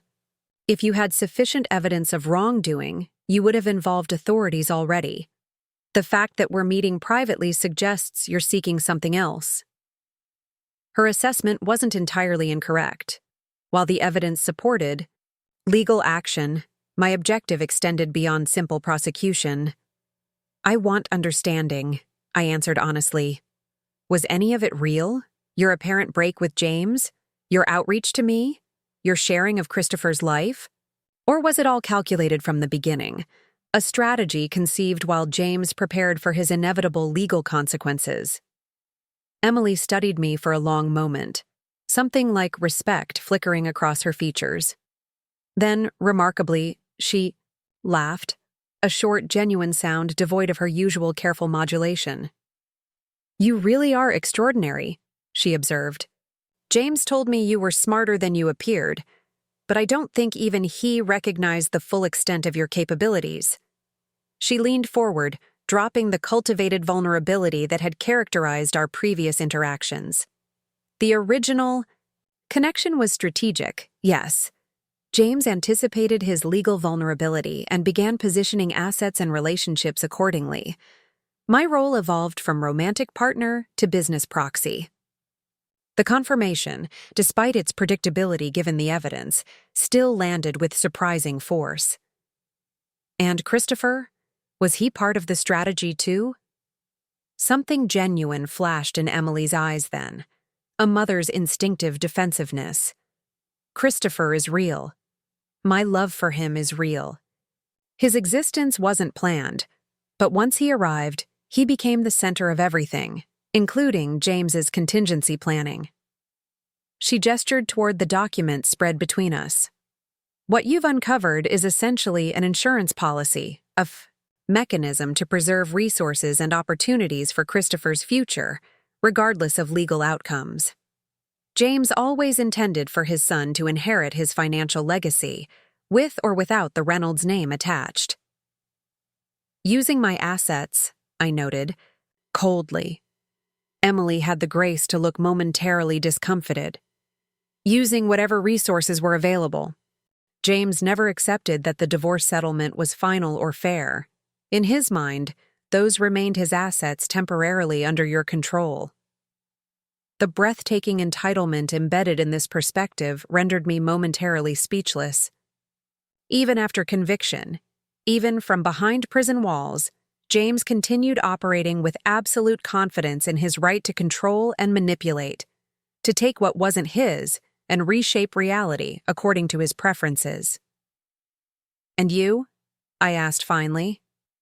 What was your motivation beyond securing Christopher's inheritance? Financial gain? Love for James? Or just the satisfaction of outmaneuvering the woman he married? Emily considered the question with apparent seriousness. Initially, practical survival. When James's legal troubles became inevitable, I needed security for Christopher and myself. The arrangement James proposed offered that security along with continued connection to Christopher's father. She paused, then continued with surprising candor. As for you specifically, I didn't begin with any particular animosity. You were simply a factor in the equation, the legal wife whose position created certain complications. The genuine connection that developed between us was unexpected. Unexpected but useful, I observed. She didn't deny it. Human connection is always useful, Rebecca.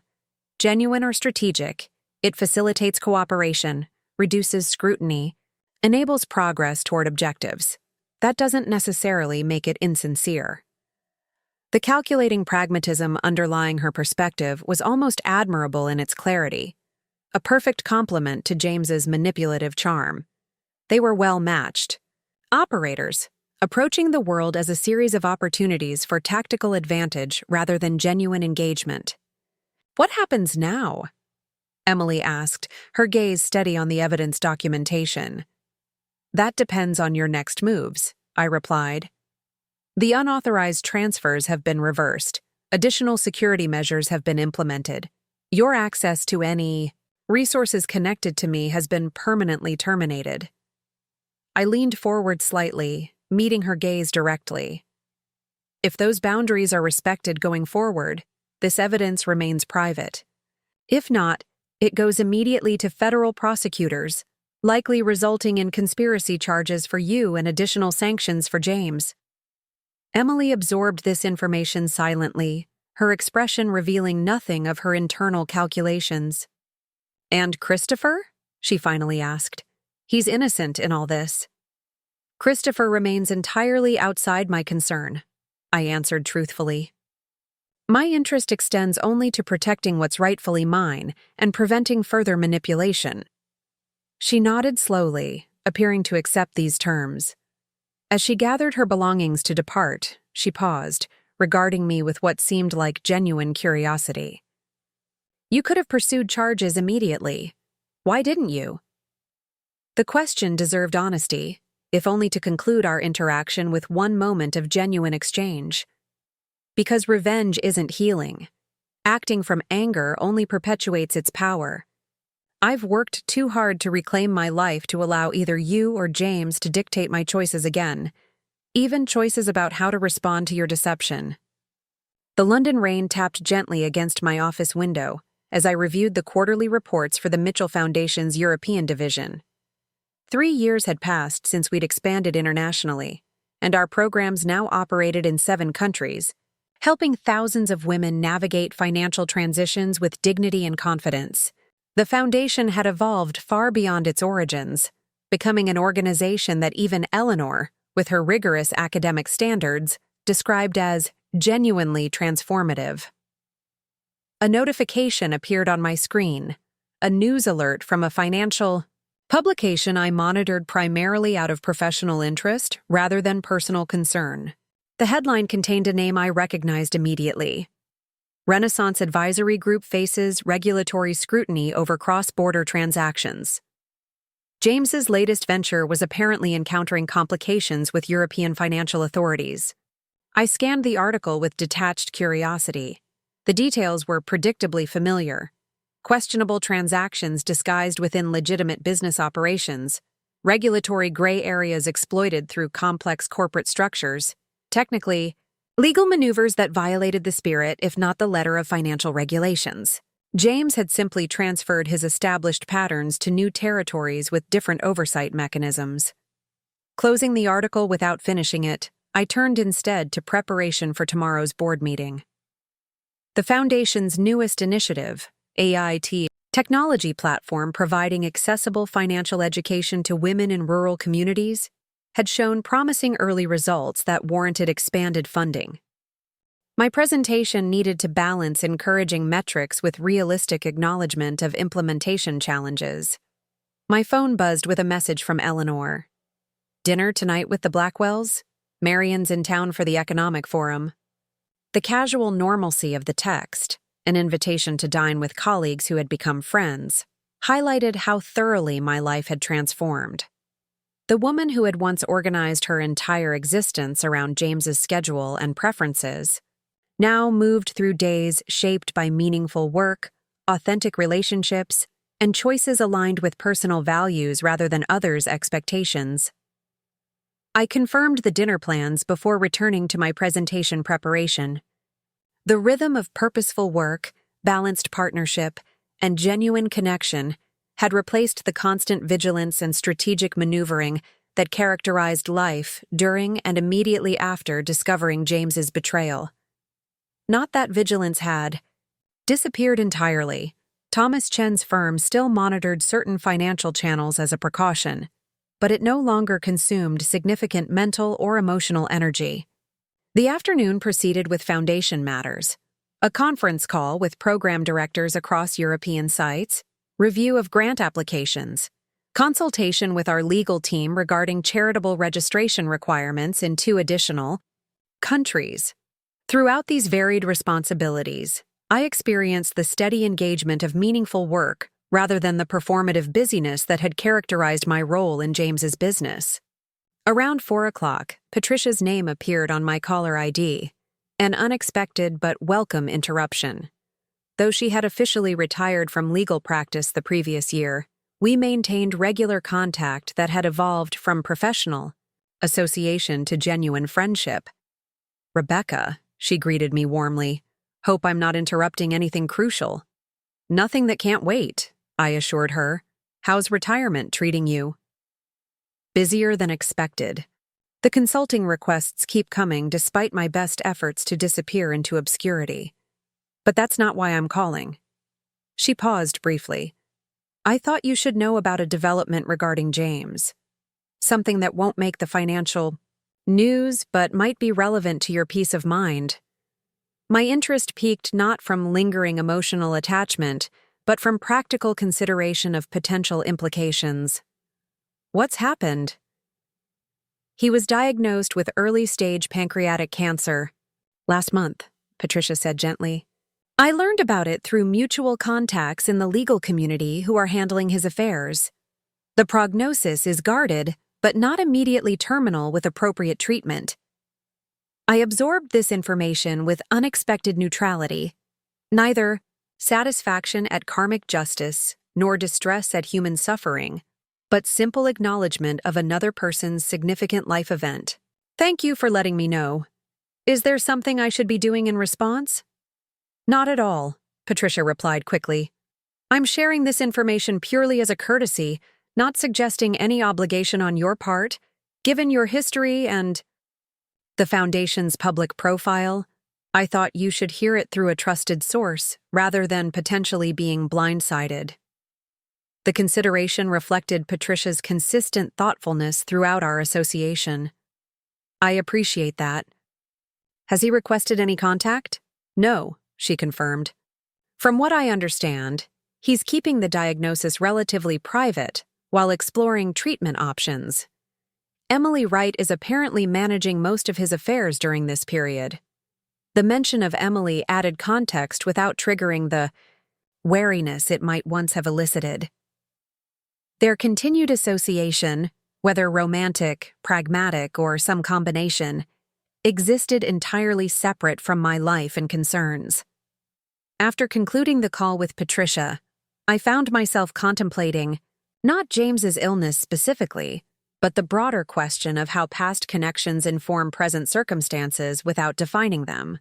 The news generated neither vindication nor anguish, merely recognition that someone who had once occupied central position in my life now existed at its periphery, his circumstances noted but not determining my emotional state. Later that evening, as Eleanor and I walked to the restaurant to meet the Blackwells, I mentioned Patricia's call. James has been diagnosed with pancreatic cancer, early stage, but serious nonetheless. Eleanor's response reflected her characteristic blend of emotional intelligence and pragmatic assessment. How do you feel about that information? The question prompted genuine reflection rather than automatic response. Mostly neutral, with perhaps a touch of compassion for another human facing mortality, but no sense of personal involvement or responsibility. She nodded thoughtfully. That seems entirely appropriate. Compassion without entanglement represents significant emotional health. The observation captured something essential about the journey I had navigated since discovering James's betrayal. Movement from devastation through strategic counteraction to genuine detachment. Not detachment born from numbness or denial, but from authentic recognition that his choices and circumstances no longer defined my identity or determined my well-being. Dinner with the Blackwells proceeded with engaging conversation about economic policy, academic politics, and plans for upcoming holidays. Marian Blackwell, an influential economist whose research on gender disparities in financial systems had informed several foundation initiatives, shared preliminary findings from her latest study examining how automated lending algorithms perpetuated historical biases. The technology itself isn't inherently discriminatory, she explained between courses. But when trained on historical data reflecting centuries of unequal access, it inevitably reproduces those patterns without appropriate intervention. The discussion evolved naturally into potential foundation responses: educational programming addressing algorithmic literacy, advocacy for regulatory oversight, perhaps direct investment in alternative assessment models developed by women-led financial technology firms. Throughout the evening, ideas flowed with the wine, professional insights enriching personal connection without overtaking it. As we walked home through London's illuminated streets, Eleanor's arm linked comfortably through mine. The contrast between present contentment and past circumstances struck me with particular clarity. The woman who had once discovered her husband's betrayal through an accidental receipt now navigated a life constructed through deliberate choices rather than reactive responses. "You're particularly contemplative tonight," Eleanor observed as we approached our townhouse. "Is it the news about James?" "Partly," I acknowledged. "But more broadly, I'm thinking about trajectories. How different choices at critical moments create entirely divergent paths." Back in our home, settled comfortably in the living room with late evening tea, I elaborated on this reflection. If I hadn't discovered that receipt, if I'd continued believing in our marriage despite growing inconsistencies, I might still be living as an extension of James's identity rather than fully occupying my own. Eleanor considered this counterfactual, with characteristic thoughtfulness. Perhaps another catalyst would have eventually triggered similar awakening. The capacity for transformation existed within you, regardless of specific circumstance that activated it. The observation resonated deeply. The strength demonstrated throughout divorce proceedings, financial reclamation, foundation development, and personal rediscovery hadn't been created by betrayal's discovery, but merely revealed through response to it. The essential self, capable of strategic action and authentic reconstruction, had always existed beneath accommodating behaviors and adaptive compromises. The following morning, a request appeared in my professional email that momentarily disrupted established equanimity. Emily Wright, acting as James's business representative, proposed a meeting to discuss potential philanthropic collaboration between Renaissance Advisory Group and the Mitchell Foundation, focusing on financial education for underserved communities. The unexpected outreach triggered immediate skepticism. After years of separation maintained through clear boundaries and legal parameters, why initiate contact now?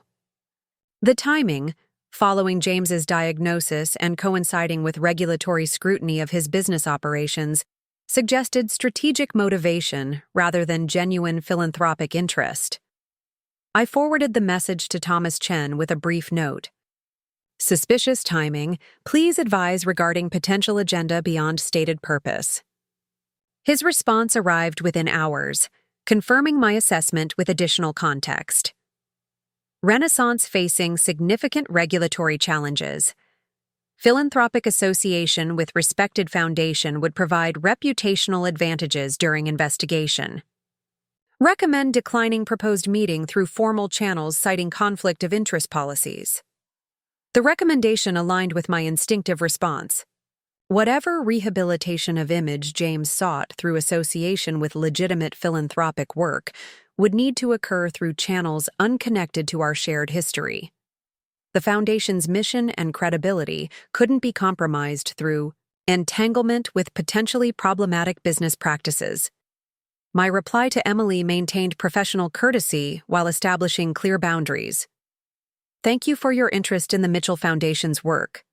After careful consideration and consultation with our governance committee, we must decline the proposed meeting due to established conflict of interest protocols regarding parties with prior legal entanglements. We wish Renaissance Advisory Group success with its philanthropic initiatives through other partnership opportunities. The exchange required minimal emotional energy, a straightforward application of organizational policies rather than personal reaction to attempted manipulation. This represented perhaps the most significant evidence of transformation. The ability to respond to potential boundary violations from position of institutional authority rather than personal vulnerability. That afternoon, while reviewing program evaluations in my office, I received an unexpected visitor. The Foundation's receptionist announced that Dr. Eleanor Whitman had arrived without appointment, unusual given Eleanor's typically structured schedule and respect for professional boundaries between our roles. Eleanor entered carrying a small wrapped package and wearing an expression that combined mischief with genuine warmth. I know you're buried in preparation for tomorrow's board meeting, but I couldn't resist interrupting for a moment. I welcomed the break, curious about both the unexpected visit and mysterious package. What's the occasion? Check your calendar, she suggested, placing the package on my desk. I glanced at the date displayed on my computer screen, momentarily confused, until recognition dawned. Today marked exactly 3 years since I had discovered James's betrayal through that Cartier receipt, the catalyst for transformation that had ultimately led to every aspect of my current life. You remembered, I said softly, genuinely moved by this acknowledgement of personal milestone amid professional demands. Of course, Eleanor replied, not to commemorate the betrayal itself, but to honor your response to it. the choices that created everything that followed. Oni. The package contained a small bronze sculpture, abstract female form emerging from rough stone, transition from confinement to freedom, captured in fluid metallic lines. The base bore a simple inscription: "Transformation is not what happens to you, but what you do with what happens." The gift acknowledged something fundamental about human resilience: the distinction between circumstance and response, between events experienced and meaning created through engagement with them. James's betrayal represented merely catalyst. The subsequent journey of reclamation and reconstruction constituted the actual achievement worth commemorating. "It's perfect," I told Eleanor, genuinely moved by both the symbolic representation and underlying recognition. "Thank you for seeing the whole story, not just its difficult beginning." She smiled, professional demeanor momentarily replaced by the private tenderness that characterized our personal relationship. 3 years ago today, a different life ended. But more importantly, this one began. That deserves recognition. After Eleanor departed for an afternoon lecture, I found myself contemplating the sculpture's significance beyond its immediate symbolism. The journey from devastated discovery to present fulfillment hadn't proceeded through linear progression or dramatic epiphany, but through consistent choices aligned with emerging values rather than reactive emotion. The following day's board meeting proceeded successfully, with approval for expanded funding of the Rural Technology Initiative and productive discussion of potential expansion into 2 additional European countries. As Foundation Chairman concluded proceedings, he acknowledged the organization's remarkable growth under my leadership, from single-focused domestic program to international institution addressing multifaceted aspects of women's financial empowerment. The Mitchell Foundation's evolution reflects something profound about transformation itself, he observed. How personal experience can translate into institutional impact when approached with strategic vision rather than limited reaction.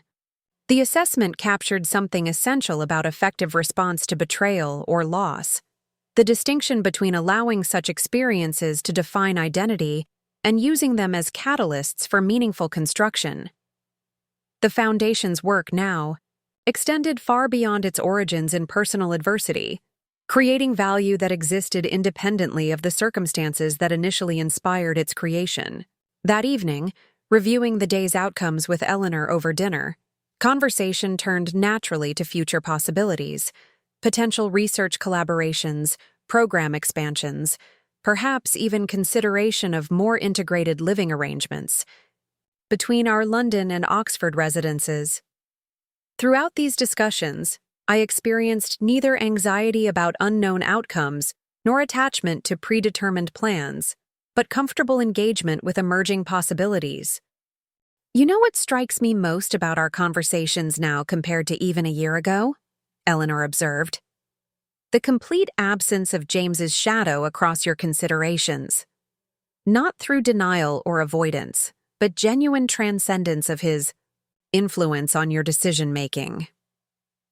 The observation articulated something I had felt, but not explicitly identified. The fundamental shift from choices influenced by reaction against past experience to decisions guided by authentic values and aspirations.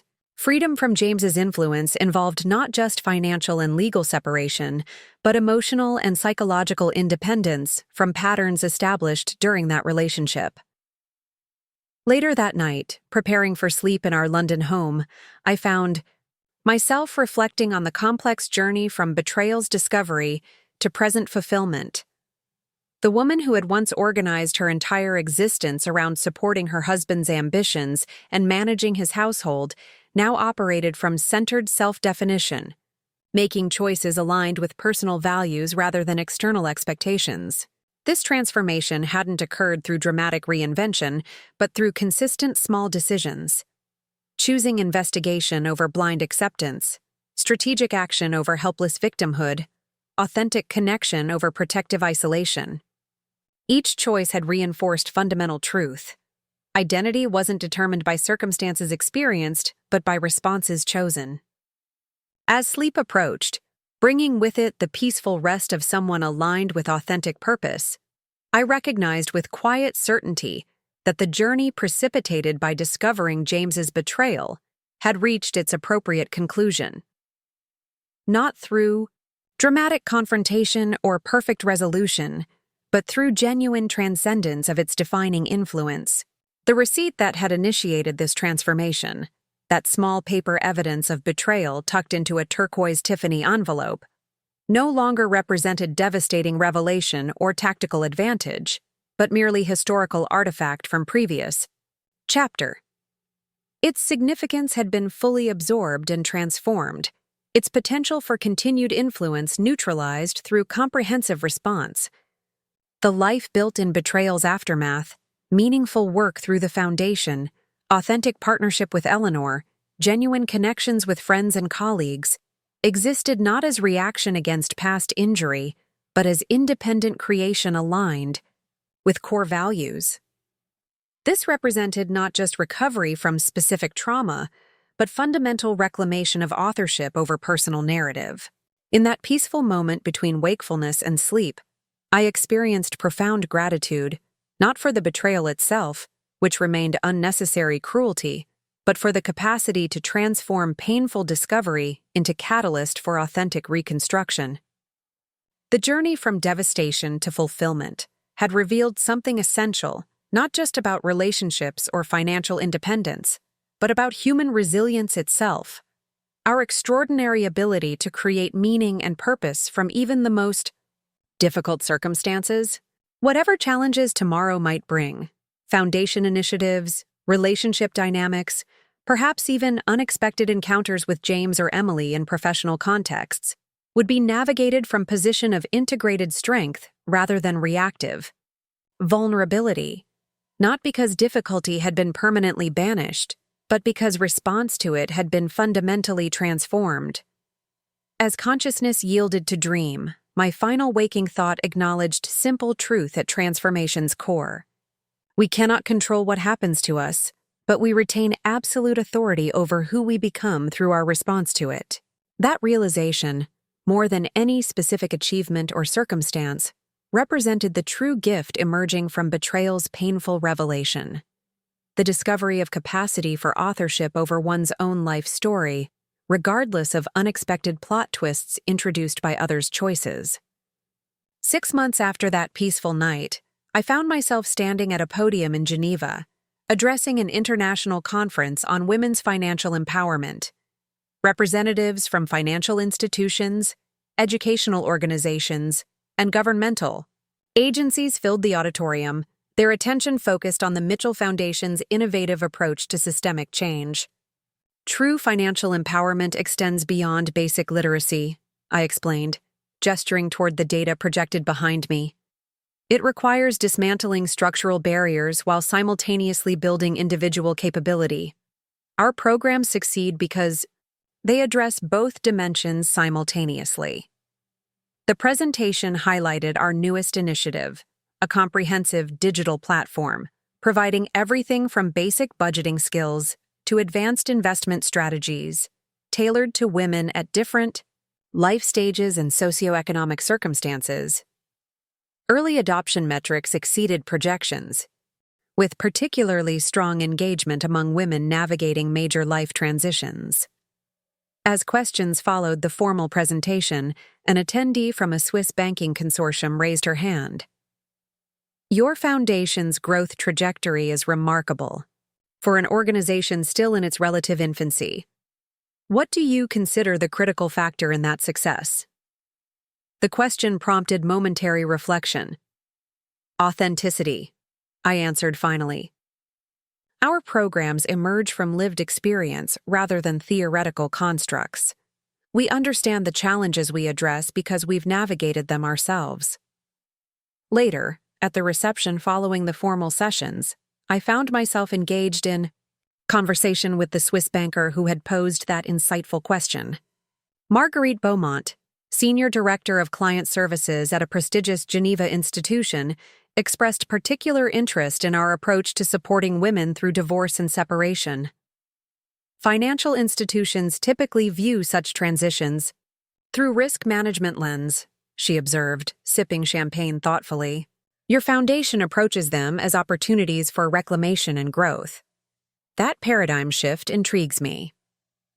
Our discussion evolved naturally from professional exchange to more personal reflection.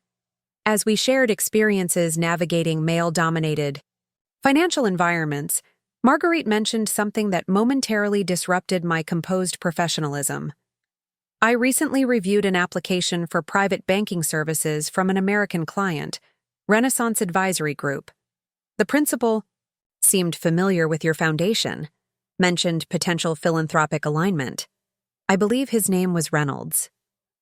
The reference registered immediately, though I maintained neutral expression. Yes, I'm familiar with Mr. Reynolds and his organization. Our foundation's governance protocols prevent collaboration due to prior connections. Marguerite's subtle smile suggested she understood more than my diplomatic response conveyed. I see. Well, having met you, I'll certainly scrutinize that application with particular attention to regulatory compliance. We value institutional integrity above client acquisition. The exchange represented something significant: professional respect, superseding potential manipulation. My reputation carrying greater weight than James's attempted leveraging of past connection. The subtle acknowledgement of understood context, without explicit disclosure, reflected the financial world's discreet handling of delicate matters. That evening in my hotel suite, preparing notes for the conference's second day, I received a message from Eleanor containing a news article published just hours earlier. Finance executive James Reynolds donates $5 to cancer research following diagnosis. The accompanying photo showed James at a philanthropy gala, Emily at his side in supportive posture, surrounded by medical foundation executives. Eleanor's message added simple observation. Interesting timing coinciding with regulatory scrutiny of Renaissance. Your influence on genuine philanthropic impact continues from unexpected directions. The assessment contained neither cynicism nor naivete, simply recognition that human motivation rarely emerges from single pure source. James's donation likely represented both genuine response to personal health crisis and strategic attempt at reputation management during regulatory challenges. The complexity reflected essential truth about human behavior: our capacity to simultaneously serve multiple agendas through single actions. What struck me most profoundly was my response to this information. Neither satisfaction at apparent karma nor skepticism about motivations, but simple acknowledgement of another human navigating life circumstances according to established patterns. James remained fundamentally himself, strategic, image-conscious, capable of both genuine feeling and calculated action. My ability to recognize these realities without emotional entanglement confirmed transformation complete.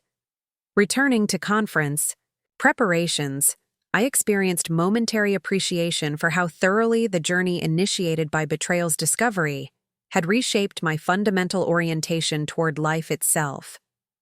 The woman who had once abandoned professional identity to support her husband's ambitions now addressed international financial leaders as recognized authority. The foundation established as constructive channel for divorce settlement had evolved into influential institution changing thousands of lives. The cautious recovery from betrayal had transformed into confident engagement with life's full complexity. As Geneva's lights sparkled beyond my window, I recognized with quiet certainty that my story would continue evolving through new chapters entirely unconnected to previous marriage or its dissolution, professional achievements, relationship, developments, perhaps even unexpected opportunities not yet visible on current horizon. The narrative had fully transcended its origin point, becoming something entirely new through consistent choices aligned with authentic values rather than reactive emotion. This progression from victimhood through strategic recovery to genuine Transcendence represented transformation's ultimate achievement, not absence of past experience from personal history, but integration of its lessons into wisdom supporting continued growth rather than limiting future possibility. Up next, you've got two more standout stories right on your screen. If this one hit the mark, you won't want to pass these up. Just click and check them out.